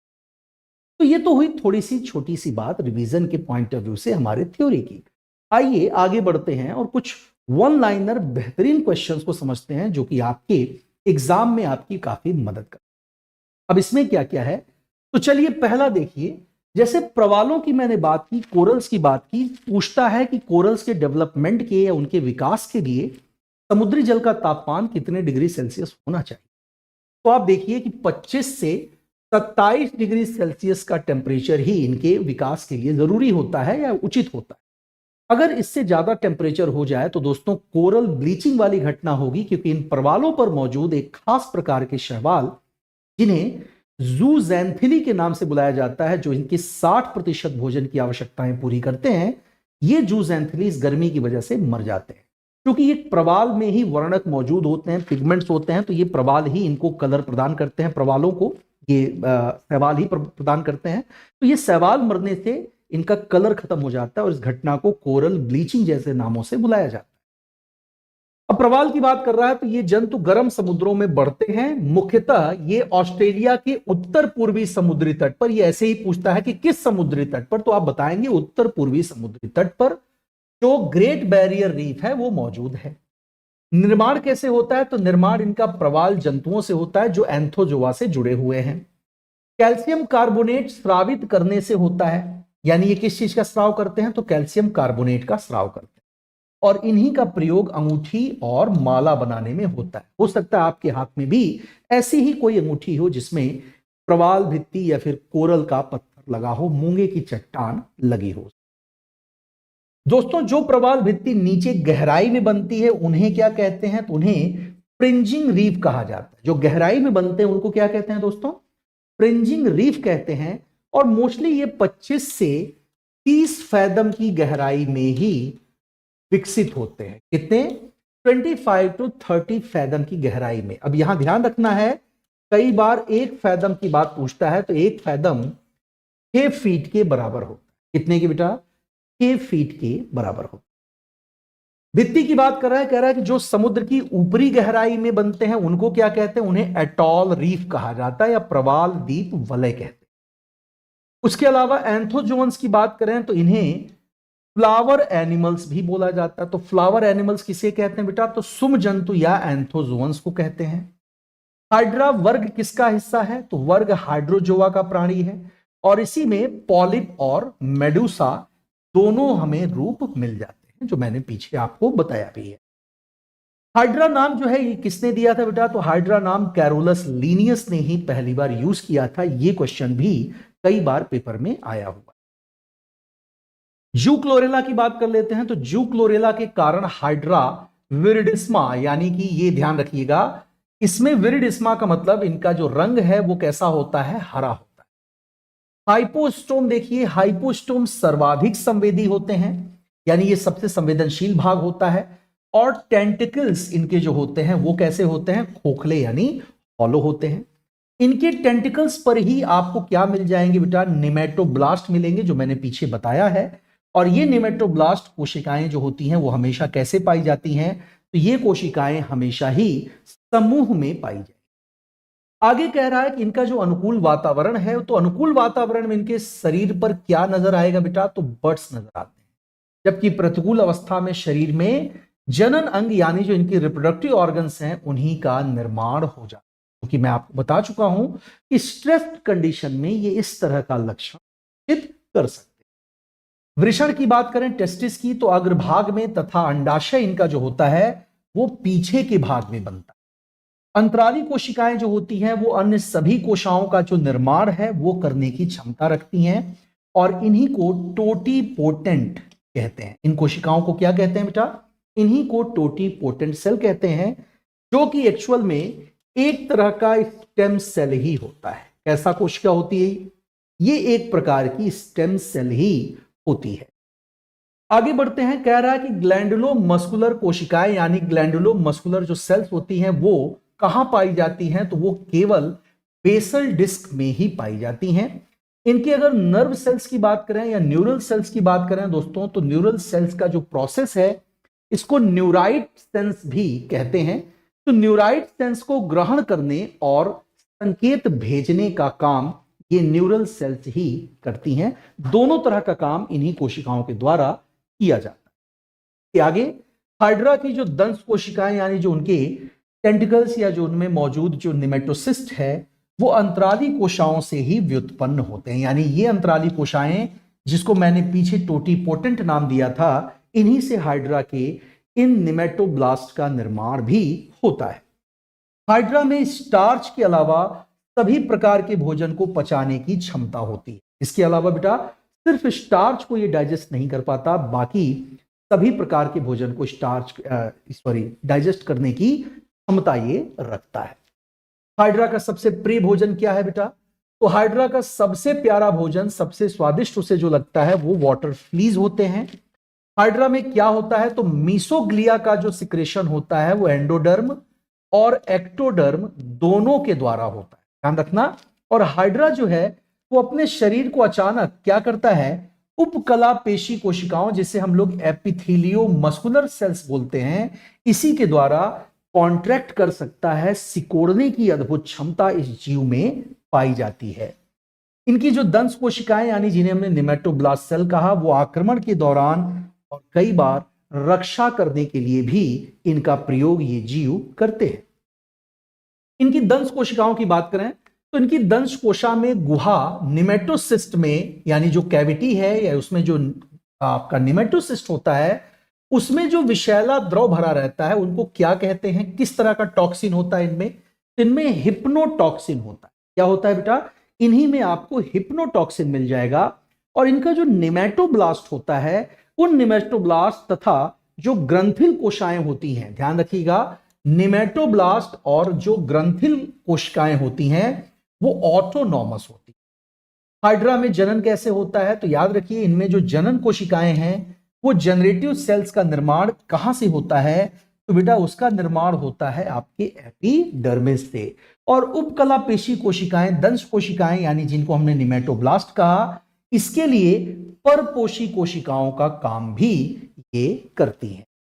आगे कह रहा है कि हाइड्रा के शरीर पर कैरोना और ट्राइकोडीना ये दोनों ही बाह्य पराश्रयी होते हैं, यानी ये एक्टोपैरासाइट। आपने पढ़ा है कि पैरासाइट दो तरह के होते हैं, एक्टोपैरासाइट एंड एंडोपैरासाइट, दोनों तरह के आपने पढ़े हैं बेटा। तो ये दोनों तरह के होते हैं, इनमें पाए जाते हैं। फिलहाल ये एक्टोपैरासाइट होता है। टेंटिकल्स की बात हो रही है तो याद रखो कि स्पर्शक या टेंटिकल्स के जो सिरे होते हैं उनके सिरों तथा अधोबिंब से हाइड्रा के द्वारा पुरानी कोशिकाएं लगातार क्या की जाती हैं? निष्कासित की जाती रहती हैं। हाइड्रा में तंत्रिका पेशी कैसी होती है? तो संवेदी तंत्र इनमें पाया जाता है। हाइड्रा की बॉडी कैविटी को क्या कहते हैं बेटा? तो इसे गैस्ट्रोवैस्कुलर कैविटी के नाम से बुलाया जाएगा। क्या कहोगे इसे? इसे आप बोलोगे गैस्ट्रोवैस्कुलर कैविटी। हाइड्रा के ठोस गैस्ट्रुला की बात कर लें तो ठोस गैस्ट्रुला को क्या कहते हैं बेटा? तो इसके हाइड्रा के ठोस गैस्ट्रुला को स्टीरियो गैस्ट्रुला भी। और आगे बढ़ते हैं, हाइड्रा में पुनर्जनन क्षमता यानी रीजनरेशन एबिलिटी जो होती है वो पाई जाती है। और इसके बारे में बताने वाले वैज्ञानिक कौन थे? तो इस वैज्ञानिक का नाम है ट्रेम्बले। क्या नाम है बेटा? ट्रेम्बले। और इनमें डिवीजन ऑफ लेबर यानी इनकी कोशिकाओं में सेल या यूं कह लो कि श्रम का भी विभाजन पाया जाता है। तो यह श्रम विभाजन किसने खोजा था? सबसे पहले HM एडवर्ड नाम के साइंटिस्ट ने इस लेबर क्लासिफिकेशन या लेबर डिवीजन के बारे में बताया। हाइड्रा में सबसे बड़ा जो निमेटोसिस्ट होता है उसे क्या कहेंगे? पेनेट्रॉन्ट कहा जाता है। क्या कहते हैं बेटा उसे? उसी को हम लोग पेनेट्रॉन्ट कह करके बुलाते हैं। हाइड्रा का नर्वस सिस्टम नॉन पोलर होता है और नॉन पोलर नर्व सेल से इसका निर्माण हुआ है। इससे बेटा नॉन पोलर नर्व सेल से इनका निर्माण हुआ है। यह सीधा सीधा सवाल आपके पेपर में आता है, हाइड्रा कैसा जीव है? तो हाइड्रा एक कॉर्निवरस जंतु है, यानी एक मांसाहारी जंतु है, और इसमें पुनरुद्भवन की क्षमता जो होती है वो इंटरस्टिशियल कोशिकाओं के कारण होती है। तो इनमें पुनरुद्भवन की क्षमता किस वजह से पाई जाएगी? तो इंटरस्टिशियल कोशिकाओं के कारण ही इनमें रीजनरेटिव पावर पाई। तो यहां पर हम लोगों ने इस सीलेंटराटा या फिर इस फाइलम के जीवों के बारे में न केवल संक्षिप्त में हमने आपको जानकारी भी दी, बल्कि इनकी शारीरिक संरचना से भी हमने बहुत शॉर्ट में आपको अवगत कराया। मैं उम्मीद करता हूं कि पहले की सारी क्लासेस की तरह ये क्लास भी आपकी तैयारी में आपकी बहुत मदद करेगी। तो इसी उद्देश्य से एसएचजी गुरुकुल और पूरी टीम समर्पित है। तो हमारे इस प्रयास का जितना भी आप हो सके उसको अप्रिशिएट करिए, उसका लाभ उठाइए और जरूर जुड़िए दोस्तों हमारे पेड बैच, क्योंकि उस पेड बैच में जिसकी अभी तक प्राइस सिर्फ 1999 हुआ करता था, अब उसकी कीमत सिर्फ 199 है, यानी 199 रुपए। तो सिर्फ इस नाम मात्र के सहयोग शुल्क के साथ आप जुड़ सकते हैं हमारे पेड बैच से और अपनी तैयारी को बेहतरीन तरीके से अंजाम दें। तो मिलते हैं अगली क्लास। नमस्कार दोस्तों, मैं अभिनव श्रीवास्तव आप सभी का हार्दिक स्वागत करता हूं आपके अपने channel teaching bye SHG Gurukul के इस ऑनलाइन मंच। और मैं आज आपके साथ चर्चा करने के लिए उपस्थित हूं आपके इसी शॉर्ट वीडियो की श्रृंखला में अगली कड़ी को लेकर के। और अगली कड़ी आप देख पा रहे हैं, आपके सामने स्क्रीन पर तस्वीरें भी दिख रही हैं, नाम भी दिख रहा है, यानी बात होनी है आज फाइलम एनेलिडा।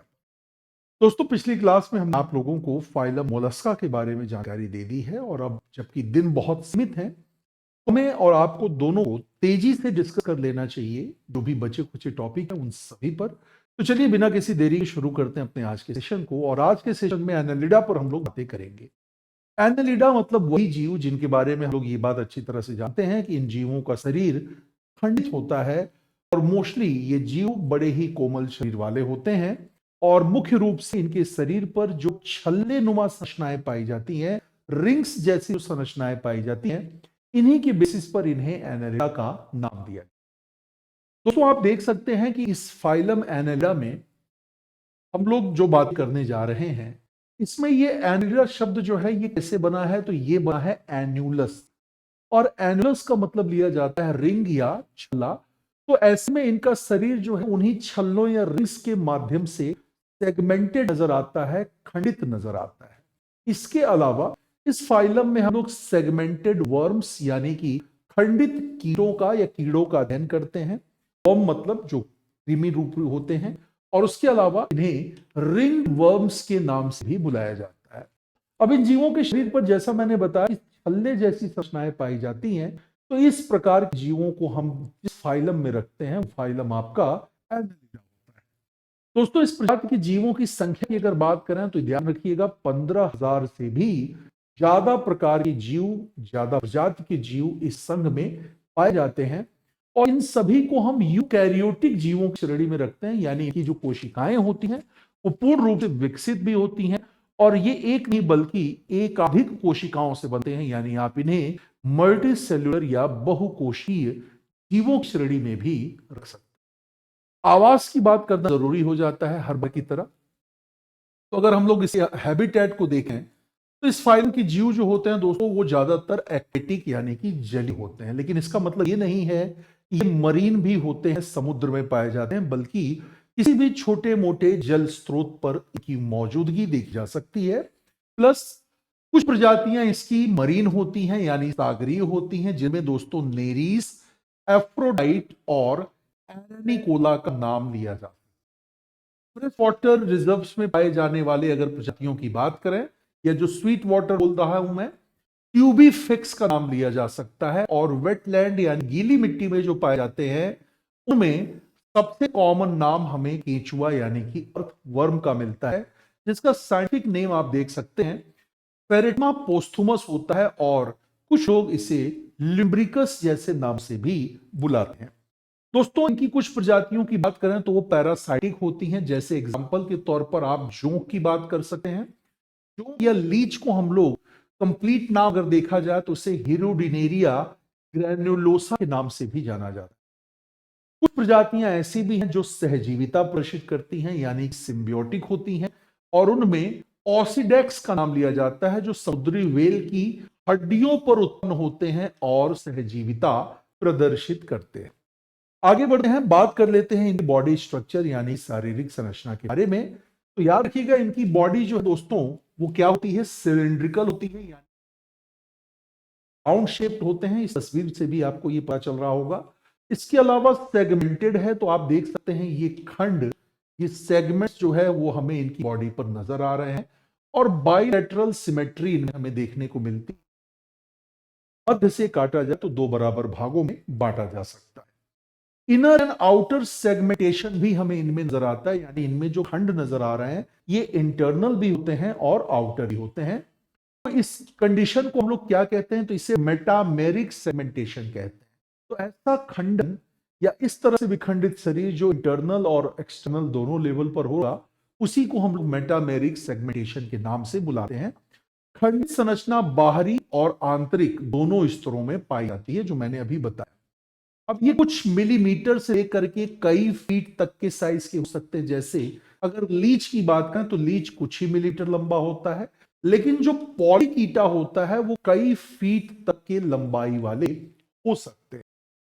आगे बढ़ते हैं, अगर संरचना की बात हो रही है तो यह भी देखना जरूरी है कि इनका शरीर कितने स्तरों में बटा होता है। तो दोस्तों, इनका शरीर ट्रिप्लोब्लास्टिक होता है, जिसे हम लोग त्रिस्तरीय जीवों की श्रेणी में रखते हैं, जिसमें सबसे बाहर की परत हो एक्टोडर्म या एपिडर्मिस, बीच में मीजोडर्म या मीजोडर्मिस, और लास्ट में अंदर की ओर एंडोडर्म या एंडोडर्मिस पाया जाता है। साथ साथ क्यूटिकल के नीचे हमें एपिडर्मिस और मसल्स भी मिल जाएंगे इनमें। तो इनके शरीर के ऊपर जो आवरण पाया जाता है उस आवरण को दोस्तों क्यूटिकल कहते हैं। तो ये याद रखिएगा कि क्यूटिकल की परत इनके शरीर पर पाई जाती है, और ये क्यूटिकल करता क्या है, तो ये क्यूटिकल उन्हें बाहरी वातावरण से सुरक्षित रखने में उनकी मदद करता है। दोस्तों, अब यहां पर बॉडी कवरिंग को देख लिया जाए तो याद रखिएगा, इनमें क्यूटिकल की लेयर पाई जाती है, जो मैंने आपको बता दिया है। तो ये पहली लेयर जो है वो क्यूटिकल ही है। बीच में आपको एक्टोडर्म से विकसित हुई बॉडी कवरिंग नजर आ जाएगी। अंदर की ओर सीलोम यानी गुहा मिल जाएगी, और बीच में जो पीला वाला हिस्सा आपको दिख रहा है ये डाइजेस्टिव ट्रैक्ट है, जो कि एंडोडर्म से ही विकसित होता है। वहीं दूसरी ओर हमें टिश्यू लेयर लाइनिंग नजर आती है, जो coelom and suspending internal organs from mesoderm. तो आंतरिक अंगों को सुरक्षा प्रदान करने वाला जो लेयर नजर आ रहा है, टिश्यू लेयर लाइनिंग, वो मेसोडर्म से ही आपको विकसित होती हुई नजर आती है। अब इस फाइलम के जीवों में वास्तविक गुहा पाई जाती है, यानी इनमें हम अगर कहें कि क्या सीलोम पाया जाता है, तो जी हाँ दोस्तों, इनमें एक्चुअल सीलोम पाया जाता है। तो हम इसे यूसीलोमेट के नाम से भी बुला सकते हैं, और इसलिए कभी कभी इन्हें ट्रू सीलोमेट भी कहा जाता है। इसके अलावा इनके सीलोम में एक प्रकार का तरल भरा होता है। तो पूछता है इनके सीलोम में भरा हुआ तरल क्या कहलाता है, तो आप उसे सीलोमिक फ्लूइड कहते हैं। और ये सीलोमिक फ्लूइड इनके शरीर को सहारा देने का काम करता है। स्पेशली किस तरह, तो ये हाइड्रोस्टैटिक स्केलेटन की तरह काम करता है, जो इनके शरीर को एक निश्चित आकार में बनाए रखने में मदद करता है। आगे बढ़े, अगर बात करें दोस्तों इनके लोकोमोटरी ऑर्गन्स के बारे में, यानी संचलन अंगों के बारे में, जिसकी मदद से ये एनालिडा संघ के जीव चलते हैं, तो याद रखना है कि यहां पर इनका मेन संचलन अंग है वो अधिकतर खंडों पर छोटी छोटी बाल जैसी संरचनाएं मिलती हैं, जिन्हें हम लोग टीटी, कहीं कहीं सेटाई जैसे नामों से भी बुलाते हैं। दूसरी बात, कुछ समुद्री प्रजातियां जैसे पॉलीकीटा, जो कि मैंने कहा था कई फीट तक लंबे हो सकते हैं, इन पॉलीकीटा के प्रत्येक खंड पर हमें पैर जैसी संरचना मिल जाएगी, जिसे पैरापोडिया कहा जाता है। और लीच या जौ की बात करें तो उनमें सेटाई या सीटी नहीं पाई जाती है, ध्यान रखिएगा, बल्कि वो गति करने के लिए अपने ही सकर्स यानी कि चूसकों का इस्तेमाल करते हैं। यहां पर ये जो तस्वीर है वो उसी सेटाई की है, जिसकी मदद से उनमें लोकोमोशन देखने को मिलता है। दूसरी चीज बात करें अगर इनके डाइजेस्टिव सिस्टम की दोस्तों, तो याद रखिएगा इनमें माउथ एंड बकल कैविटी जो 1 से 3 सेगमेंट्स के बीच पाया जाता है। उसके अलावा फेरिंग्स, ईसोफेगस, क्रॉप और गिजार्ड, ये सारी संरचनाएं इनमें देखने को मिल जाती हैं। अब इस फाइलम के जीवों में हमें कंप्लीट डाइजेस्टिव सिस्टम देखने को मिलता है, मतलब इनका पाचन तंत्र होता है वो पूरी तरह से विकसित होता है, जो माउथ से लेकर के और एनस तक डिस्ट्रीब्यूट होता है, फैला होता है। इनमें हमें एलिमेंट्री कैनाल अगर देखा जाए दोस्तों, तो इनका जो एलिमेंट्री कैनाल होता है वो एक सीधी और लंबी संरचना होती है।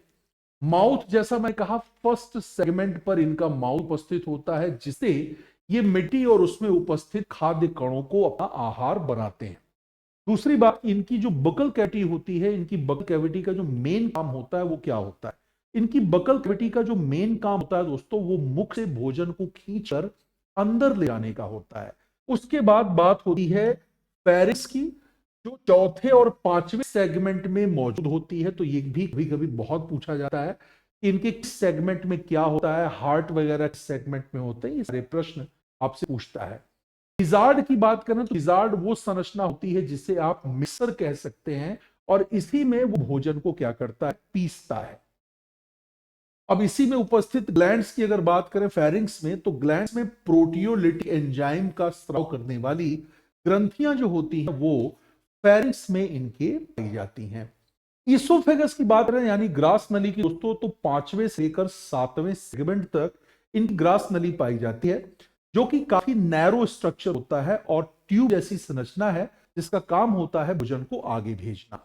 क्रॉप की बात करें तो क्रॉप एक्चुअल में क्या है? क्रॉप एक भंडारण थैली है जो 9th एंड 10th सेगमेंट में फैली होती है, और ये अस्थायी रूप से भोजन को क्या करता है, स्टोर करता है।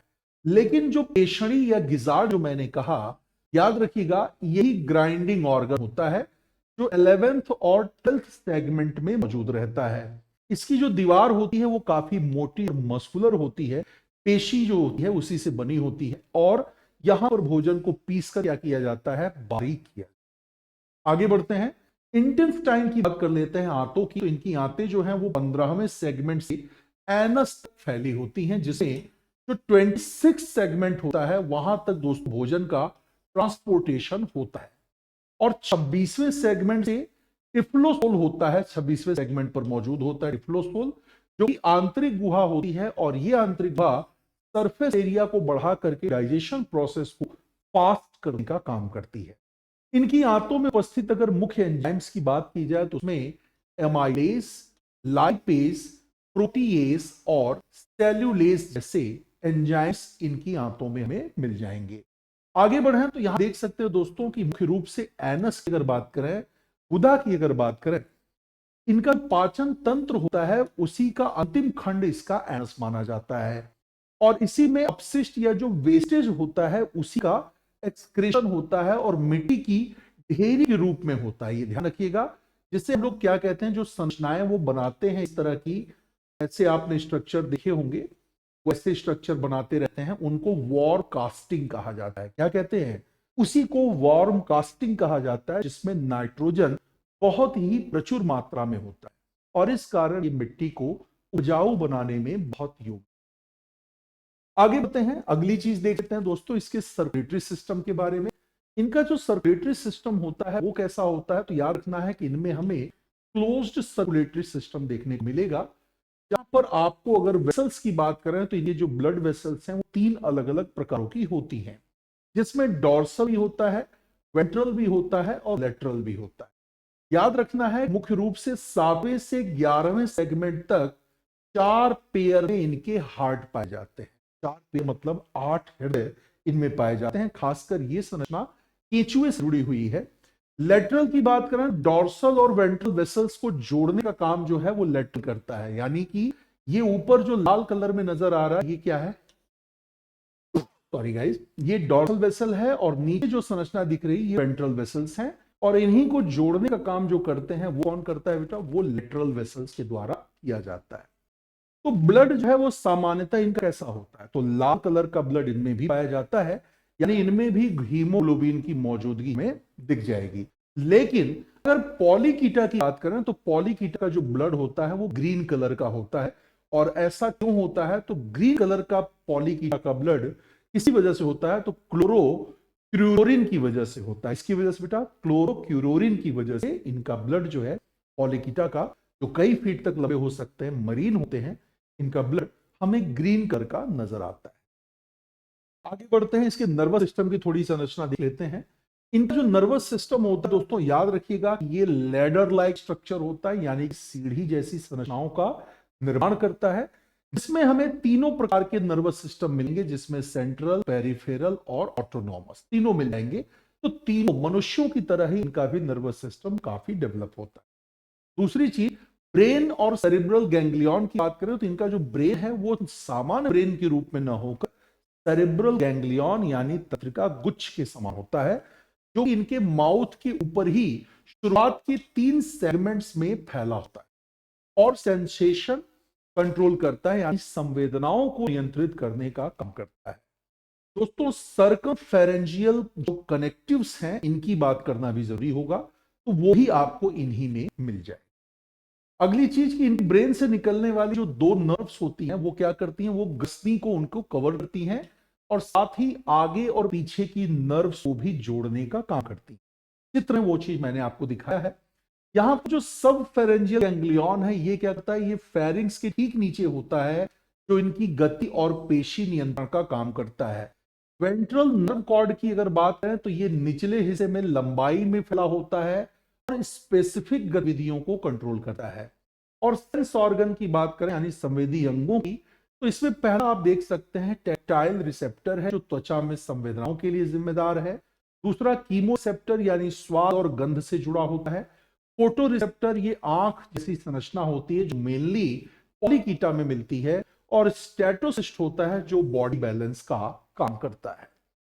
आगे बढ़ते हैं, इसे प्रत्येक सेगमेंट की संरचना की अगर बात करें दोस्तों, तो इनके हर सेगमेंट में हमें स्वतंत्र गैंग्लियन मिल जाएगा, जो सेगमेंट गतिविधियों को भी नियंत्रित करने का काम करता है। और इसीलिए कटने के कुछ समय बाद भी आप क्या देखते हो, इनमें गतिविधियां नजर आती हैं, ये हिलते डुलते रहते हैं। रिप्रोडक्टिव सिस्टम की अगर बात करें दोस्तों, सेक्सुअल और असेक्सुअल, जिसे रीजनरेशन कहा जा रहा है, दोनों हमें यहां पर नजर आता है। इसकी जो मोस्टली प्रजातियां होती हैं, अधिकांश प्रजातियां वो चूंकि हर्मोफ्रोडाइट होती हैं यानी उभयलिंगी, तो विशेषकर जो स्थलीय और मीठे पानी के स्रोतों में रहने वाले होते हैं, चाहे वो अर्थवर्म हो चाहे लीच, इन्हीं में हर्मोफ्रोडाइटल प्रॉपर्टीज हमें दिखाई देती हैं। आगे बढ़ते हैं, ये संरचना देख लीजिए एक बार फिर से दोस्तों। कुछ प्रजातियों की अगर बात करें, कुछ प्रजातियां जैसे अगर नेरीज की बात करें तो नेरीज कैसा होता है, डायोसियस होता है, जिसमें नर और मादा दोनों अलग अलग जीवों में होते हैं, जिसमें नर मादा जैसे मैंने कहा दोनों अलग अलग होते हैं। फर्टिलाइजेशन इनमें एक्सटर्नल होता है, जिसके बाद ये क्या बनाते हैं दोस्तों, तो ट्रोकोफोरा लार्वा का निर्माण करते हैं। तो ट्रोकोफोरा लार्वा इसी फाइलम एनालिडा में ही बनता है। इस फाइलम के हर्मोफ्रोडाइटल जीव सेल्फ फर्टिलाइजेशन नहीं करते, बल्कि इनमें क्रॉस फर्टिलाइजेशन की संरचना हमें देखने को मिलती है। रेस्पिरेशन की बात करें तो इनमें कोई भी विशिष्ट रेस्पिरेटरी ऑर्गन नहीं होता, बल्कि ये अपनी स्किन का ही इस्तेमाल करते हैं सांस लेने के लिए। और इस प्रक्रिया में ये क्यूटेनियस रेस्पिरेशन, या फिर कई बार इसी को हम लोग स्किन रेस्पिरेशन या क्यूटेनियस रेस्पिरेशन जैसे नामों से बुलाते हैं। यानी इसी से CO2 और ऑक्सीजन का क्या होता है, एक्सचेंज होता है। नेरीज की बात करें दोस्तों, ये एक एक्वेटिक जाति है, उसमें आपको पैरापोडिया ही गिल्स का काम करते हुए नजर आ जाएंगे, जबकि ये पानी में घुली हुई ऑक्सीजन का ही क्या करते हैं, प्रयोग करते हैं। और लीच में भी हमें अर्थवर्म की तरह ही डिफ्यूजन के द्वारा श्वसन लेने की प्रक्रिया देखने को मिलेगी। एक्सक्रेटरी सिस्टम की बात कर लें तो मुख्यतः इनका नेफ्रीडिया के माध्यम से दोस्तों इनमें उत्सर्जन होता है, जो अमोनिया या फिर यूरिया के रूप में, दोनों रूपों में उत्सर्जन ये कर सकते हैं। इंटरगुमेंट्री नेफ्रीडिया की बात करें तो ये पूरी त्वचा के नीचे फैला होता है। सेप्टल की बात करें तो 15वें सेगमेंट से आगे होता है। और फेरेंजियल की बात करें तो 4, 5 और 6वें सेगमेंट में सामूहिक रूप से इनकी मौजूदगी देखने को मिलती है। आइए अब बात कर लेते हैं इसकी संरचना को समझने के बाद कुछ इंपॉर्टेंट फैक्ट के बारे में। डार्विन की बात करें दोस्तों, तो डार्विन के अनुसार 1 एकड़ भूमि पर लगभग 50,000 से रह सकते हैं, तो किसानों का मित्र कहते हैं। ये सुरंगें बना करके मिट्टी को पगला कर देते हैं, नाइट्रोजन की मात्रा को बहुत बढ़ा देते हैं, जिससे उनकी फर्टिलिटी बहुत बढ़ जाती है। केचुए के मल के साथ जो है मैंने बताया था कि नाइट्रोजन युक्त उत्सर्जित पदार्थ भी यहाँ से है, जिसको वर्म कास्टिंग भी बोला जाता है, और ये मिट्टी को करते हैं। जोक की बात करें दोस्तों, तो जोक एक समय में अपने भार से कई गुना अधिक रक्त जो है वो चूस सकती है, और खून चूसते समय ये एक एंटी कोगुलेंट का सिक्रेशन करती है, और इसी को हम लोग हीरोडिन के नाम से जानते हैं। क्या कहते हैं इसी को?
दोनों मसल्स कंट्रोल होती है, तो ये भी आपका एक इंपॉर्टेंट क्वेश्चन है कि सीटी की गति किसके माध्यम से नियंत्रित होती है? तो प्रोटेक्टर और दूसरा रिट्रैक्टर नाम की मसल से कंट्रोल होती है।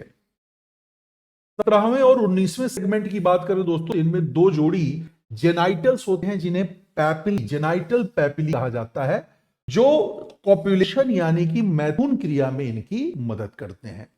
14वें खंड की बात कर लें दोस्तों, तो 14वां जो खंड होता है उसमें मादा जनन छिद्र यानी फीमेल जेनाइटल ओपनिंग मौजूद होती है, और 18वें सेगमेंट में आपको मेल जेनाइटल ओपनिंग मिल जाएगा। ये दोनों क्वेश्चन बहुत इंपॉर्टेंट है, ये वाला सवाल। फिर आपका पांचवा, छठा, छठा, सातवां, सातवां, आठवां, आठवां, नौवां, इन्हीं खंड में स्पर्मेथिकल पोर्स हमें देखने को मिल जाएंगे, छिद्र मिल जाएंगे। केचुए का जो बॉडी वॉल होता है दोस्तों, वो चिकनी और नम होती है, जो 4 परतों से मिलकर के बनी होती है। इनमें हमें रियल सीलोम मिल जाएगा, और इन देह गुहापट यानी इंटरसेगमेंटल सेप्टा के द्वारा हम इन्हें विभाजित होते हुए भी देख सकते हैं। लेकिन 9th और 10th सेगमेंट में ये इंटरसेगमेंटल सेप्टा एब्सेंट होते हैं। त्वचा कैसी होती है? तो श्वसनीय त्वचा क्यूटेनियस होती है, ये बताया जा चुका है। आहार नाल सीधी नली के रूप में होगा। केचुए में हमें येलो सेल्स मिल जाएंगे, जिन्हें हम क्लोरेगोगन सेल्स भी कहते हैं। केचुए में स्पर्म का मैचुरेशन कहां होता है? सेमिनल वेसिकल में होता है। केचुआ अमोनोटिलिक है और यूरियोटिलिक भी होता है, यानी इसके उत्सर्जन में यूरिया और अमोनिया दोनों निकलते हैं, और ये मुख्य रूप से अपना उत्सर्जन नेफ्रीडिया नाम के ऑर्गन्स के माध्यम से करता है। फेरेंजियल नेफ्रीडिया की बात करें तो खंड में लगभग 200 फेरेंजियल नेफ्रीडिया इनमें पाए जाते हैं, और इनको 2 समूहों में हम व्यवस्थित कर सकते हैं, जिसमें आपके सामने दिख भी रहा होगा। एक आपके सामने नजर आ रहा है सेप्टल नेफ्रीडिया, जो प्रत्येक खंड में 80 से 100 के लगभग होते हैं, और 4 अलग अलग रोज में अरेंज होते हैं। केचुए में फर्टिलाइजेशन कैसे होता है? तो कोकून में होता है। हीमोग्लोबिन प्लाज्मा में कहा रहता है? घुला रहता है। और इनमें जो सर्कुलेशन है वो क्लोज टाइप का होता है, और केचुआ बाइसेक्सुअल या हर्मोफ्रोडाइटल होता है।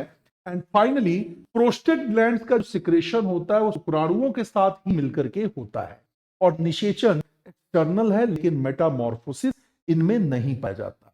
केचुए की जो क्लोरागोगन सेल्स होती हैं दोस्तों, याद रखना, ये क्लोरागोगन सेल्स सशेरुकियों के यकृत के तरह ही काम करती हैं, यानी कि उनके जैसा ही एनालॉगस स्ट्रक्चर रखती हैं।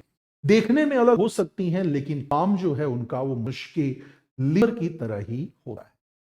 तो ये एक संक्षिप्त क्लास में मैंने आप लोगों को संपूर्ण एनालिडा के बारे में समझा दिया है, और मैं उम्मीद करता हूं कि आप इसे बढ़िया तरीके से समझ चुके हैं, और आप इसको 2 बार 3 बार देख करके इससे रिलेटेड और सारे प्रश्नों को सॉल्व करने में निश्चित रूप में लाभ ले पाएंगे। तो मिलते हैं अगली क्लास में ऐसे ही किसी और इंफॉर्मेटिव वीडियो के साथ। तब तक के लिए नमस्कार दोस्तों।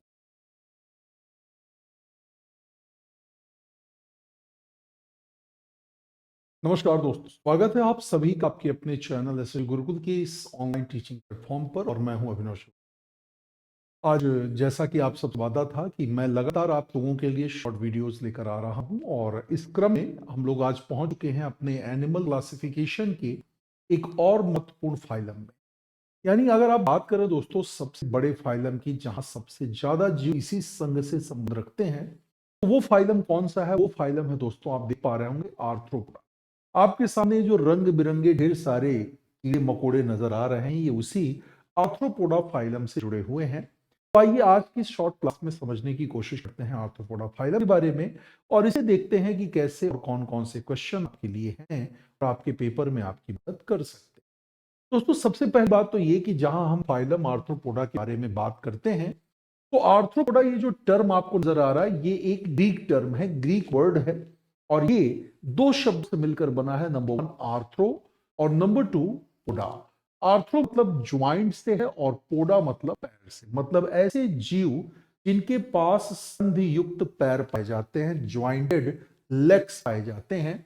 तो ऐसे जीव जिनके पैर जोड़ों से बने हैं, उन्हीं को हम फाइलम आर्थ्रोपोडा में रखते हैं। दोस्तों सबसे बड़ी बात कि ये मोस्ट एडवांस वर्टिब्रेट की श्रेणी रखे जाते हैं, जिसका बड़ा कारण है कि this is the largest and most successful phylum of animal kingdom. इस जगत में दोस्तों आप देख सकते हैं 10 लाख से भी अधिक प्रजातियों को शामिल किया गया है। मतलब आप समझ पा रहे होंगे कि मोलस्का जो कि सेकंड लार्जेस्ट फाइलम माना जाता है, कंपैरिजन टू मोलस्का, यहां पर प्रजातियों की संख्या 10 लाख से भी ज्यादा है। अब इनकी संख्या जंतु जगत की कुल संख्या की अगर बात करें तो कितना परसेंट हो जाती है? एनिमल किंगडम के कुल जीवों की तुलना में इनकी संख्या लगभग 80% हो जाती है। उत्पत्ति की बात करें दोस्तों, तो इन जीवों की जो उत्पत्ति है, माना जाता है कि इनकी उत्पत्ति कैम्ब्रियन काल में हुई थी और ये सभी प्रकार के एनवायरमेंट में, सभी प्रकार के क्लाइमेट में रहने में सक्षम। आगे बढ़ते हैं, देख सकते हैं कि अगर बात करें दोस्तों, तो ये 4 प्रकार की प्रजातियां हम यहां पर आपके सामने रख रहे हैं। तो एक्वेटिक हैं यानी जली जैसे झींगा और केकड़ा, टेरेस्ट्रियल यानी स्थलीय जैसे कीट और मकड़ी, एरियल यानी कि हवा में पाए जाने वाले जिनमें मच्छर, तितली और मक्खियों का नाम आता है, और पैरासाइटिक यानी कि जूं और किडनी जो कि पैरासाइटिक होती हैं, परजीवी होती हैं। आगे बढ़ते हैं, अब बात कर लेते हैं कि स्पेशलिटीज, इनकी विशेषताओं की। तो बहुत ही शॉर्ट में हम लोग इनकी विशेषताओं को समझेंगे। इनकी विशेषताओं में दोस्तों आप देख पा रहे हैं कि अनुकूलता यानी अडेप्टेबिलिटी के बेसिस पर अगर देखा जाए तो ये हर तरह के वातावरण में ढल जाने में सक्षम होते हैं। हर प्रकार की परिस्थितियों में ये सरलता पूर्वक अपना जीवन यापन कर पाते हैं। एक्सोस्केलेटन यानी वह कंकालों की अगर बात की जाए, तो इनका जो एक्सोस्केलेटन होता है, वो ध्यान रखना है कि इनका शारीरिक आवरण किस चीज से बनता है दोस्तों, तो वो काइटिन से बना होता है। इनमें उड़ने की क्षमता पाई जाती है, यानी इनकी कुछ प्रजातियां हैं जो एबिलिटी रखती हैं उड़ने की, यानी कि पहला ऐसा प्राणी समूह भी हम आप इसे कह सकते हैं जो कि उड़ सकती है। दूसरा, highly developed sense organ. Cockroach वगैरह का नाम आपने सुना होगा दोस्तों। तो कॉकरोच जैसे जीवों में जो एंटीना होता है या ग्रासहूपर्स भी होते हैं, ये सब इनके संवेदी अंग यानी सेंसरी ऑर्गन्स होते हैं और इनके जो सेंसरी ऑर्गन्स होते हैं वो मोस्ट डेवलप होते हैं, बहुत ज्यादा विकसित प्रवृत्ति के होते हैं। आंखों की बात करें तो आंखें इनकी सबसे विशिष्ट रचना होती हैं, जिन्हें हम लोग कंपाउंड आई के नाम से भी बुलाते हैं, संयुक्त नेत्र कहते हैं। लेकिन इन समूह के जीवों में इस संयुक्त नेत्र के लिए एक पर्टिकुलर टर्म यूज किया जाता है और वो टर्म है दोस्तों ओमेटीडिया। याद रखिएगा, ओमेटीडिया इसमें पाया जाता है। रिप्रोडक्शन की बात करें तो इनका जो रिप्रोडक्टिव सिस्टम होता है वो मेटामॉर्फोसिस यानी बहुरूपता प्रदर्शित करते हैं, यानी ये विकास के अलग अलग चरणों में अलग अलग प्रकार के दिखाई दे सकते हैं। तो ये कुछ विशेषताएं हैं जो आपको ध्यान रखना है। वो एडेप्टेबिलिटी है, एक्सोस्केलेटन है, ability to fly, highly developed sense organs, इसके अलावा कंपाउंड आई और रिप्रोडक्टिव सक्सेस जो है वो इसकी कुल महत्वपूर्ण विशेषताएं हैं। अब आ जाते हैं इनके बारे में कुछ और चर्चाओं को देखा जाए। जैसे कुछ आर्थ्रोपोड्स को हम लोग फॉसिल आर्थ्रोपोड भी कहते हैं। तो फॉसिल आर्थ्रोपोड का मतलब यहां पर यह होता है जो लाखों साल पहले धरती पर पाए जाते थे, जिसमें सबसे ऊपर अगर नाम लिया जाए दोस्तों तो ट्रिलोबाइट का नाम यहां पर लिया जाता है। इसके अलावा इस फाइलम के जो जलीय जीव हैं वो श्वसन के लिए गिल्स का इस्तेमाल करते हैं, जबकि जो टेरेस्ट्रियल या स्थलीय जीव होते हैं वो ट्रैकियल सिस्टम या फिर बुक लंग्स का प्रयोग करते हैं सांस लेने के लिए। अब देखिए, बात करें अगर दोस्तों इसके सब फाइलम्स के बारे में आर्थ्रोपोडा के, तो आर्थ्रोपोडा के सब फाइलम्स में पहला नाम आपके सामने है ट्रिलोबाइट का, जो कि फिलहाल लुप्त हो चुके हैं। दूसरा नाम है आपके सामने कैलिसरेटा का। तो कैलिसरेटा या चैलिसरेटा बोल सकते हो, तो मकड़ी और बिच्छू आते हैं इसमें।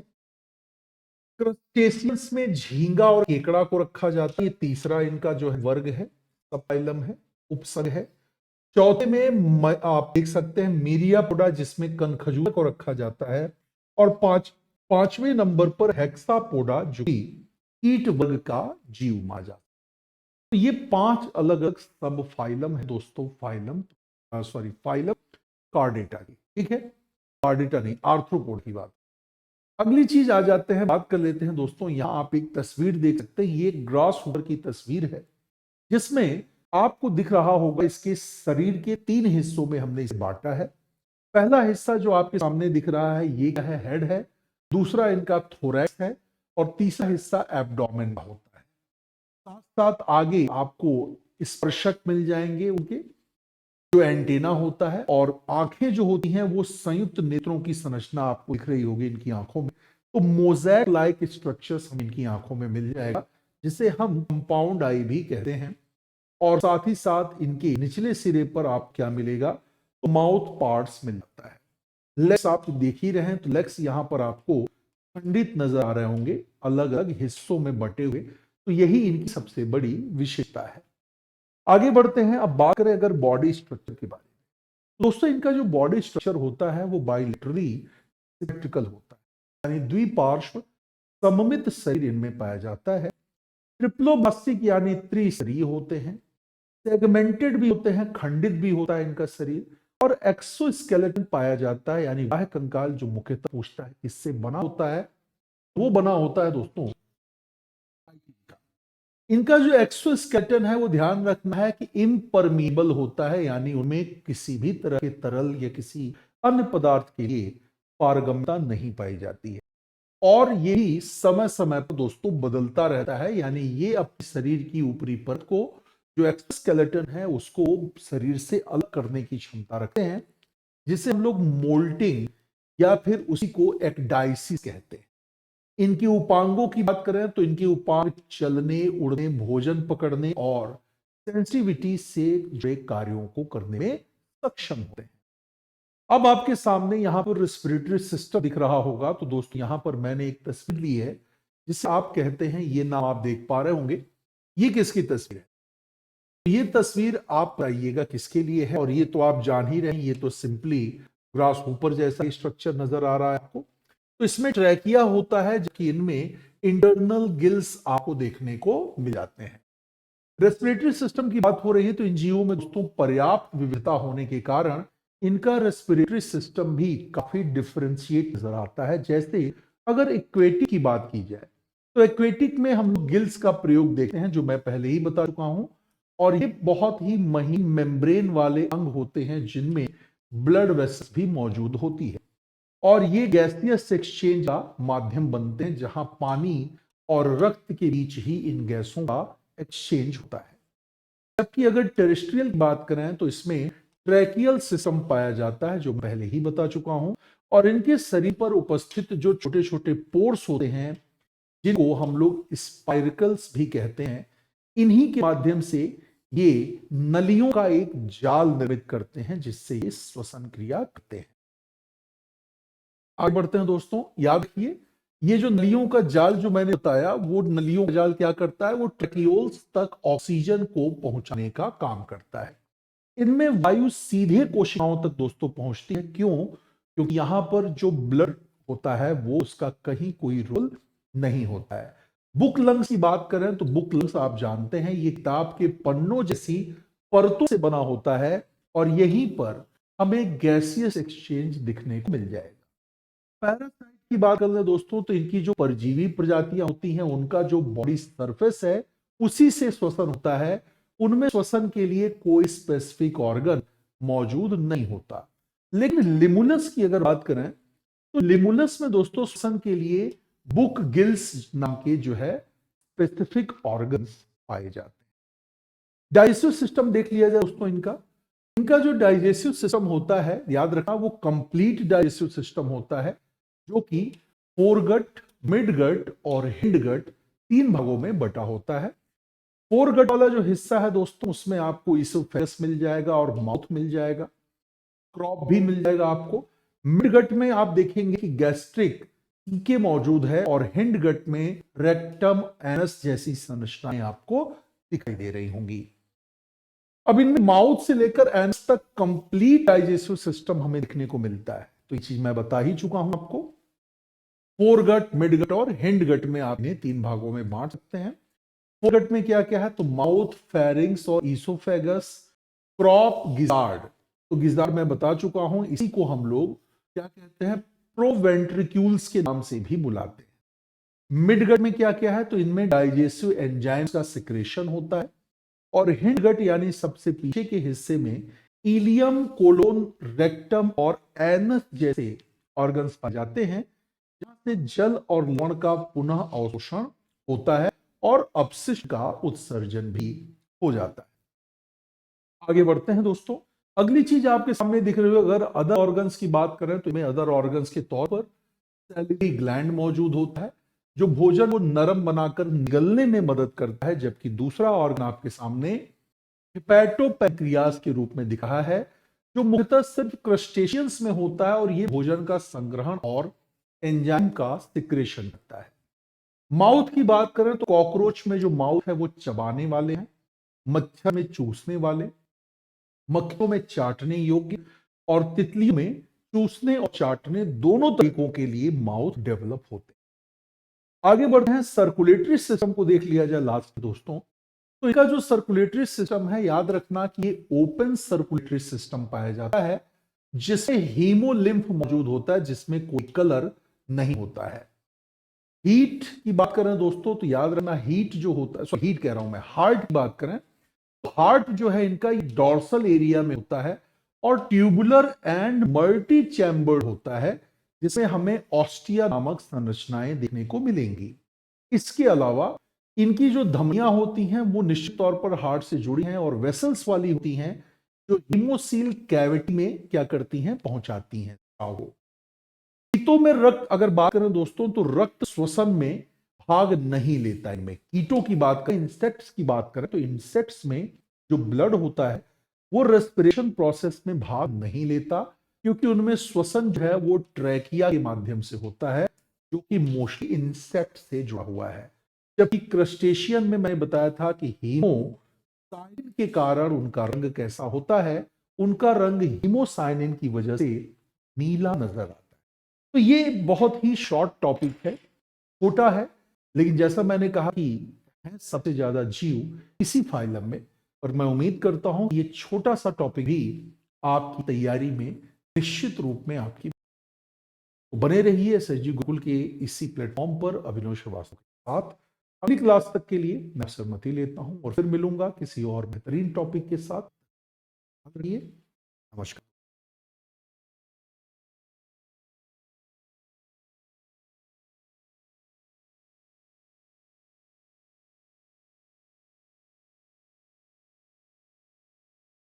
नमस्कार दोस्तों, स्वागत है आप सभी का आपके अपने चैनल एसएसजी गुरुकुल के इस ऑनलाइन प्लेटफॉर्म पर और मैं हूं अभिनव श्रीवास्तव। आज एक बार फिर मैं आप सबके बीच उपस्थित हूं और मैं हर दिन उपस्थित होता रहूंगा जब तक आप अपने सिलेबस को कंप्लीट नहीं कर देते हैं और जब तक आप आने वाली परीक्षाओं यानी एलटी ग्रेड 17 जनवरी को आयोजित होने वाले बायोलॉजी की परीक्षाओं के लिए आप अच्छी तरह से तैयार नहीं हो। तो आप लगातार इस मांग को देखते हुए और आपकी तन्मयता, आपकी परीक्षा के प्रति आपकी जिज्ञासा और सफल होने की जो प्रबल उत्कंठा है दोस्तों, मजबूर करती है हमें भी कि हम अपने व्यक्तिगत सुखों का ख्याल न रखते हुए व्यक्तिगत आराम का ख्याल न रखते हुए आपके साथ आपके सफर में हमदम बनकर के चलते हैं। तो चलिए दोस्तों, इसी क्रम में मैं आज एक बार फिर से आ चुका हूं आपके सामने लेकर के एक नया टॉपिक। और आज इस टॉपिक को अलग अलग नामों से लोग बुलाते हैं। कुछ लोग इन्हें नाम देते हैं एसेल मिन्थेस का, कुछ कहते हैं निमेथल मिन्थेस, और कुछ इसे आसान शब्द समझने के लिए राउंड वर्म कहकर के भी बुलाते हैं, यानी वो बात कर रहे हैं गोल कृमि की। और आपके सामने जो तस्वीरें नजर आ रही हैं ये इसी फाइलम से जुड़े जीवों की हैं। तो आइए इससे जुड़े कुछ और नई बातों को समझने की कोशिश करते हैं। दोस्तों, फाइलम एस्केलमिन्थेस या निमेथेलमिन्थेस या फिर राउंड वर्म जो मैं नाम ले रहा हूं, इनकी अधिकांश जीवों की बात करें तो वो पैरासाइटिक होते हैं, यानी परजीवी होते हैं। बॉडी कैसी होती है? तो बॉडी इनकी सिलिंड्रिकल होती है, यानी बेलनाकार। और दोनों सिरों की अगर बात करें तो दोनों सिरों पर इनका शरीर जो है वो पतला हो जाता है। ये इनकी सबसे खास पहचान है जो आप यहां पर देख सकते हैं। तो मोस्टली कैसे हैं? पैरासाइटिक है, परजीवी है, बेलनाकार शरीर है, और दोनों सिरों पर इनका शरीर कैसा होता है? पतला हो जाता है। अगर बात करें दोस्तों इस फाइलम में, तो लगभग 15,000 प्रजातियों की मौजूदगी के बारे में ये बातें कही जाती हैं। इनकी कुछ प्रजातियां जो होती हैं दोस्तों, वो मनुष्यों में, जानवरों और पौधों की जड़ों पर भी पैरासाइटिक होती हैं, यानी कि परजीवी होती हैं। लेकिन कुछ ऐसी भी होती हैं जो इंडिपेंडेंटली पाई जाती हैं, यानी कि स्वतंत्र रूप में भी इन्हें पाया जा सकता है। पैरासाइटिक हैबिटेट की बात अगर इनके यानी इनके परजीवी आवास की बात करें, तो ये जीव दोस्तों मनुष्यों या जानवरों के शरीर के भीतर परजीवी होते हैं। एज एग्जाम्पल अगर बात करें एस्कैरिस लुम्ब्रिक्वाइड्स का, तो एस्कैरिस लुम्ब्रिक्वाइड्स छोटी आंत में यानी स्मॉल इंटेस्टाइन में होता है। बुचेरेरिया बैक्रॉफ्टी की बात करें, ये लिम्फ वेसल यानी लसिका वाहिनियों में पाया जाता है। और तीसरा अगर बात करें एंसाइलोस्टोमेटा या एंसाइलोस्टोमा ड्यूडेनल का, तो ये स्मॉल इंटेस्टाइन की दीवार पर चिपका होता है और वहीं से ये खून चूसता है, जिससे ये पोषण प्राप्त करता है। तो इस तरह से ये मानव शरीर में रहने वाले परजीवियों का कुछ उदाहरण है। आगे बढ़ते हैं दोस्तों, बात कर लें अगर इसी क्रम में एक और का, एंडरोबियस वर्मिकुलरिस का। तो एंडरोबियस वर्मिकुलरिस जो होता है वो लार्ज इंटेस्टाइन यानी कि बड़ी आंत में रहने वाला परजीवी होता है। जबकि अगर फ्री लिविंग हैबिटेट देखा जाए, जो मुक्त रूप में निवास करते हैं, जैसे मैंने कहा कुछ प्रजातियां पैरासाइटिक होती हैं, लेकिन इन्हीं की कुछ प्रजातियां स्वतंत्र रूप से भी निवास करती हैं। और इनमें दोस्तों जल और मिट्टी तथा सड़ते गलते पदार्थों में भी हम इनकी उपस्थिति देख सकते हैं। उदाहरण के लिए बात कर सकते हैं दोस्तों इसके बारे में, यानी इसे क्या कहते हैं? इसे सिनोरहैब्डाइटिस एलिगेंस के नाम से जाना जाता है। और ये क्या होता है? ये मिट्टी में रहने वाला एक राउंड वर्म होता है। आकार की बात कर लें तो लंबे cylindrical body and bilateral symmetry हमें इनमें देखने को मिलेगी। दोनों सिरों पर हमें इनका शरीर पतला नजर आएगा, यानी टेपर बॉडी होती है, और साथ साथ अनसेगमेंटेड होते हैं। तो ये एक बेसिक और मोस्ट इंपॉर्टेंट कैरेक्टरिस्टिक हो जाता है आपके एस्केलेंथेस का। इनका शरीर एनालिडा फाइलम के जीवों की तरह देखने में तो ये केचुए जैसे दिखते जरूर हैं, लेकिन जहां एनालिडा फाइलम के जीवों का शरीर सेगमेंटेड होता है, वही विशेषता इनमें नहीं पाई जाती, यानी इनका शरीर अनसेगमेंटेड, अखंडित होता है। लेकिन इनके शरीर पर भी अगर देखा जाए दोस्तों, तो केचुओं की तरह ही या एनालिडा संघ के जीवों की तरह ही क्यूटिकल की परत पाई जाती है। और क्यूटिकल के नीचे हमें हाइपोडर्मिस और लॉन्गिट्यूडिनल मसल्स दोनों देखने को मिल जाएंगी। लेकिन ये ध्यान रखना कि इनमें सर्कुलर मसल्स जो है वो नहीं पाई जाती हैं। तो किसमें सर्कुलर मसल्स, गोलाकार पेशियां नहीं पाई जाती? तो याद रखेंगे फाइलम आपके जो एस्केलमिन्थेस है या निमेथेलमिन्थेस है, या फिर जिसे राउंड वर्म आप बोल रहे हैं, इनमें आपको सर्कुलर मसल एब्सेंट मिलेगी। और आगे बढ़ते हैं दोस्तों, अगर इनकी बॉडी कैविटी को समझ लिया जाए तो इनमें कोई भी वास्तविक गुहा नहीं पाई जाती, यानी इनमें आभासी गुहा होती है। तो आप इन्हें स्यूडोसिलोमेट की श्रेणी में रख सकते हैं। इसलिए इस फाइलम के जीवों को मैं क्या कहा? स्यूडोसिलोमेट भी आप कह सकते हो। इस प्रजाति के जीवों के सिलोम में हमें सिलोमिक फ्लूइड भरा हुआ मिलता है। और मैं पहले भी बता चुका हूं, एनालिडा में भी मैंने बताया था कि सिलोम में भरा हुआ जो सिलोमिक फ्लूइड होता है वो हाइड्रोस्टैटिक स्केलेटन का काम करता है, या इस शरीर को एक निश्चित आकार में बनाए रखने के लिए यह जिम्मेदार होता है। तो शरीर को आकार देने के साथ साथ चलने फिरने में भी क्या करता है, ये मदद करता है। बात करने इसके डाइजेस्टिव सिस्टम की बेटा, तो याद रखना कि कंप्लीट डाइजेस्टिव सिस्टम हमें इस संघ के जीवों में देखने को मिलता है, जिसमें माउथ और एनस दोनों मौजूद होते हैं, दोनों पाए जाते हैं। और यही जो है इनकी विशेषता होती है जो इन्हें फाइलम पोरीफेरा, फाइलम नाइडेरिया और फाइलम प्लेटीहेल्मिन्थेस से अलग कर देती है। बात समझ में आया? तो एस्केलमिन्थेस और प्लेटीहेल्मिन्थेस में ये एक बेसिक डिफरेंस हो सकता है। माउथ की बात करें तो एंटीरियर एंड पर इनका यानी अग्रभाग के सिरे पर हमें इनका माउथ मिलता है, जिसके चारों तरफ सेंसरी पैपिली और लिप्स मौजूद होते हैं। सेंसरी पैपिली का काम क्या होता है? तो सेंसरी पैपिली जो होता है दोस्तों, ये कीमो रिसेप्टर यानी रसायन संवेदी होता है और स्वाद का पता लगाने में भी ये सक्षम होते हैं। बकल कैविटी की बात करोगे तो भोजन को अंदर जाने का मार्ग देता है, जैसा कि आपको एलिडा में भी देखने को मिला था कि उन्हीं की तरह इनमें भी बकल कैविटी भोजन को अंदर जाने का मार्ग प्रदान करती है। एनसाइक्लोस्टोमेटा या इंसाइक्लोस्टोमा, और अगर उसकी बात करें तो उसके माउथ में दांत या हुक जैसा स्ट्रक्चर होता है, जिसकी मदद से वो आंतों की दीवार से चिपका रहता है और खून चूसता रहता है। फेरिंक्स की बात करें दोस्तों, तो फेरिंक्स याद रखना मस्कुलर पंप जैसी संरचना होती है, जिसका मेन काम क्या होता है? भोजन को खींचकर अंदर की ओर भेजना। ये होता है इनके फेरिंक्स का मुख्य कार्य। और अगर इंटेस्टाइन की बात करें तो इनका जो इंटेस्टाइन है, याद रखना, स्ट्रेट होता है एंड ट्यूबुलर स्ट्रक्चर होता है उसमें, यानी सीधी नलिका जैसा जो है आकार का होता है, जो डाइजेशन और एब्जॉर्प्शन दोनों तरह की क्रियाओं में भाग लेता है।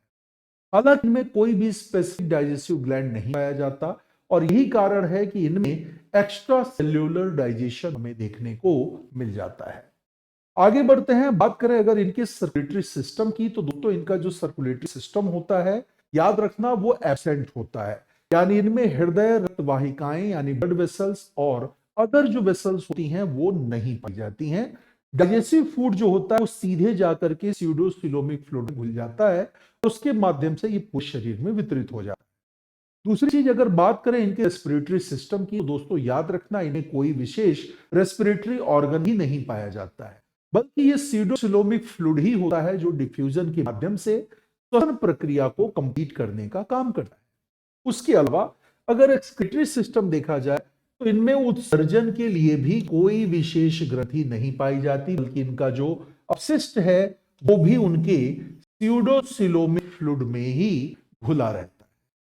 अब यहां बात कर लेते हैं एच आकार के एक खास आकार के अंग की। दोस्तों यहां से याद रखना कि एच आकार की जो रेनेट सेल जैसी संरचना इसमें पाई जाती है, जिससे यूरिया और अमोनिया दोनों रूपों में एक्सक्रीशन होता है, यही इसका मुख्य अपशिष्ट है जो उत्सर्जन के रूप में ये उत्सर्जित करते हैं।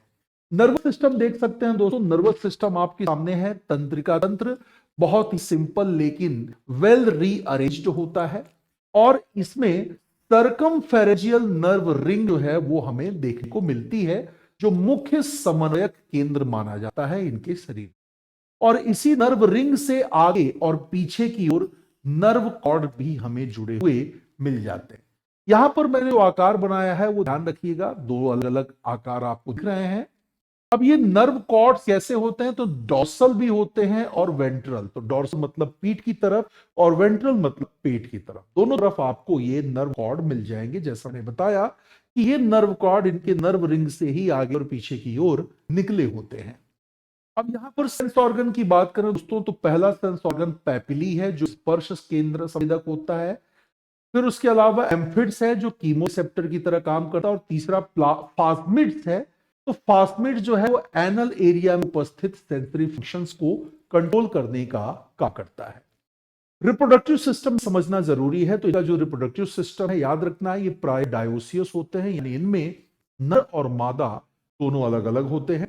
एंड सेक्सुअल डायमॉर्फिज्म जो है दोस्तों इनमें दिखने को मिल जाता है, यानी कि ये लैंगिक द्विरूपता प्रदर्शित करते हैं। नर छोटा होता है और पतला और सिरे पर मुड़ा हुआ होता है, जबकि मादा लंबी और सीधी होती है, जैसा कि आप इस चित्र में देख पा रहे होंगे। तो ये मेल है और ये फीमेल है, ठीक है। आगे बढ़ते हैं। मेल की बात करें दोस्तों तो मेल में देख सकते हैं आप लोग कि इनमें पतला, लंबा और नलिका के समान टेस्टिस मौजूद होता है और टेस्टिस जो वास्ट डिफरेंस में खुलता है, वास्ट डिफरेंस से ये सेमिनल वेसिकल्स में, सेमिनल वेसिकल से एजिकुलेटरी डक्ट में और एजिकुलेटरी डक्ट से क्लोका में। क्लोका मतलब जहां पर प्रजनन और उत्सर्जन दोनों के लिए एक ही ऑर्गन इसमें मौजूद होता है, जो जेनाइटल की तरह भी काम करता है और एक्सक्रीटरी ऑर्गन की तरह भी काम करता है।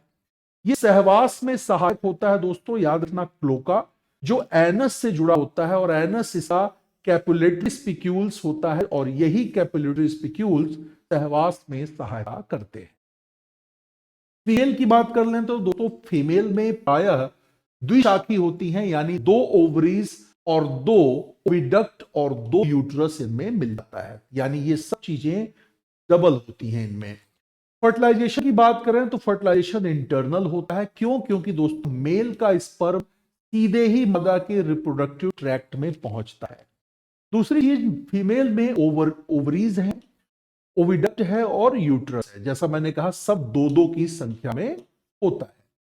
दोनों यूट्राई वेजाइना में ओपन होते हैं और वेजाइना वेंट्रल साइड में जेनाइटल पोर में खुलती है। आगे बढ़ते हैं। विकास कैसा होता है तो याद रखना डायरेक्ट और इनडायरेक्ट दोनों तरह से ये डेवलप होते हैं। जो पैरासाइटिक होते हैं उनका लाइफ साइकिल दोस्तों बहुत कॉम्प्लेक्स होता है और उन्हें इंटरमीडिएट होस्ट की जरूरत पड़ती है, ठीक है। बट अब अगर बात करें इससे जुड़े कुछ और महत्वपूर्ण पॉइंट की, तो आइए जल्दी से कुछ वन लाइनर पॉइंट समझते हैं जो कि आपके पेपर में एज ए क्वेश्चन बन सकते हैं। जैसे एस्केरिस की बात करें तो ये मनुष्य की आंत में पाया जाने वाला परजीवी है और इसकी उपस्थिति से पेट दर्द, उल्टी, सर दर्द, घबराहट, उदासी और कभी कभी पतले दस्त या लूज मोशन की समस्या भी हमें देखने को मिल सकती है। इसके अलावा मल के साथ क्या होता है दोस्तों, ये कभी कभी बाहर निकल जाते हैं और फलों, सब्जियों या अन्य खाद्य पदार्थों को भी ये संक्रमित करते हैं, इन्फेक्ट करते हैं। क्लियर? दूसरी चीज पर आ रहे हैं। एंट्रोबियस की बात करें तो एंट्रोबियस को ही पिनवर्म, थ्रेडवर्म, चनूचा जैसे नामों से बुलाया जाता है और ये छोटे सफेद 6 से 7 मिलीमीटर लंबे होते हैं और छोटे बच्चों के एनस में ये पाए जाते हैं। इनमें बच्चों को काफी चुनचुनाहट का सामना करना पड़ता है और जब भूख लगती है दोस्तों याद रखना, भूख लगने वाली जो बात मैंने कहा वो इनमें कम हो जाती है अगर ये बच्चों के शरीर में है तो। इससे उल्टियां भी होंगी और कुछ बच्चे रात में बिस्तर पर यूरिनेट भी कर देते हैं, मूत्र त्याग भी कर देते हैं। वुचेरेरिया की बात करें तो वुचेरिया बैंक्रॉफ्टी आपको पता है फाइलेरियोसिस नाम की बीमारी के लिए जिम्मेदार होता है और ये मच्छर के काटने से फैलता है जो पैरों, टांगों और स्तन ग्रंथियों तथा टेस्टिस में स्वेलिंग की वजह बनता है और आपको पता है कि क्यूलिक्स नाम का मच्छर इसका वाहक होता है। एस्केरिस दोस्तों जिसे हम लोग गोलकृमि भी कहते हैं, ये एक सीलोजोइड नेमेटोड होता है और एस्केरिक मोनोजेनेटिक होता है, यानी कि इनमें नर छोटा और मादा जो है यहां पर बड़ी होती है। मोनोजेनेटिक का मतलब इसे किसी भी दूसरे होस्ट की जरूरत नहीं पड़ती है, एक ही में रहता है। मादा में जनन छिद्र की बात करें, जेनाइटल ओपनिंग्स तथा एनस दोनों अलग अलग होते हैं। जनन छिद्र आगे की ओर होता है, यानी करीब 1/3 दूरी पर ये मध्य सतह पर मौजूद होता है। लिप्स जो इनके होते हैं वो काफी सेंसरी होते हैं, सेंसिटिव होते हैं, संवेदनशील होते हैं और इस समूह के जो भी जंतु हैं उनकी कोशिकाओं में रीजनरेटिव क्षमता होती है वो नहीं होती है। एस्केलमेंथेज में दोस्तों बॉडी कैविटी ऐसी होगी तो पर्सिस्टेंट ब्लास्टोसील ये बॉडी कैविटी इनमें पाई जाती है और नेमेटोड्स में ट्यूडोसील जो होता है वो मूल ब्लास्टोसील से ही विकसित होकर के बनता है। अगर एंडोपैरासाइट कहें तो एंडोपैरासाइट होने के कारण ही दोस्तों इनमें जो क्यूटिकल होता है वो काफी मोटा होता है, जो कि शरीर के अंदर बनने वाले विभिन्न प्रकार के डाइजेस्टिव एंजाइम से इन्हें सुरक्षा प्रदान करता है। इनकी बॉडी कैविटी में हमें 5 अलग अलग जायंट सेल नजर आ जाते हैं और इनका जो डाइजेस्टिव सिस्टम होता है वो बहुत ही अनडेवलप्ड टाइप का होता है, यानी पूरी तरह से विकसित नहीं होता। श्वसन की बात करें दोस्तों तो एरोबिक रेस्पिरेशन में इनमें देखने को मिलेगा। एस्केरिस में टीलोगोनिक प्रकार के रेस्पिरेटरी ऑर्गन्स होते हैं, प्लस एस्केरिस का जो लार्वा होता है उसे जुवेनाइल लार्वा या फिर उसे रैबिडिफॉर्म लार्वा के नाम से भी बुलाया जाता है। ये क्वेश्चन बहुत पूछा जाता है। तो रैबिडिफॉर्म लार्वा ही इसका इन्फेक्शियस फैक्टर होता है, यानी संक्रामक अवस्था को रैबिडिफॉर्म लार्वा के नाम से ही हम लोग जानते हैं। तो मैं उम्मीद करता हूं कि इस छोटे से सेशन में आप यहां पर एक और टॉपिक को समझ लिया है। और ये टॉपिक आपका कौन सा है दोस्तों? तो ये है आपका जो एस्केल मिन्थेस टॉपिक था, वो आपका यहाँ पर कंप्लीट हो रहा है। तो इस सारे टॉपिक को आप बढ़िया तरीके से दोस्तों रिवाइज करिए, अपने सभी दोस्तों से शेयर भी करिए, क्योंकि इस तरह का कंटेंट न केवल रिवीजन के समय आपकी मदद करेगा, बल्कि एग्जाम हॉल में आप कभी कहीं ज्यादा कॉन्फिडेंट नजर आएंगे, बजाय कि उन छात्रों के जिन्होंने रिवीजन पर ध्यान न देकर सिर्फ नई नई चीजों को पढ़ने पर ही ध्यान दिया है। तो सफलता सुनिश्चित करने के लिए ये तकनीक आपके लिए प्रभावी हो सकती है। और ऐसे ही ढेर सारे इंफॉर्मेटिव वीडियोस के लिए बने रहिए हमारे साथ, यानी अभिनव श्रीवास्तव। क्लास तक के लिए अपना ख्याल रखिए। बहुत बहुत धन्यवाद दोस्तों। नमस्कार।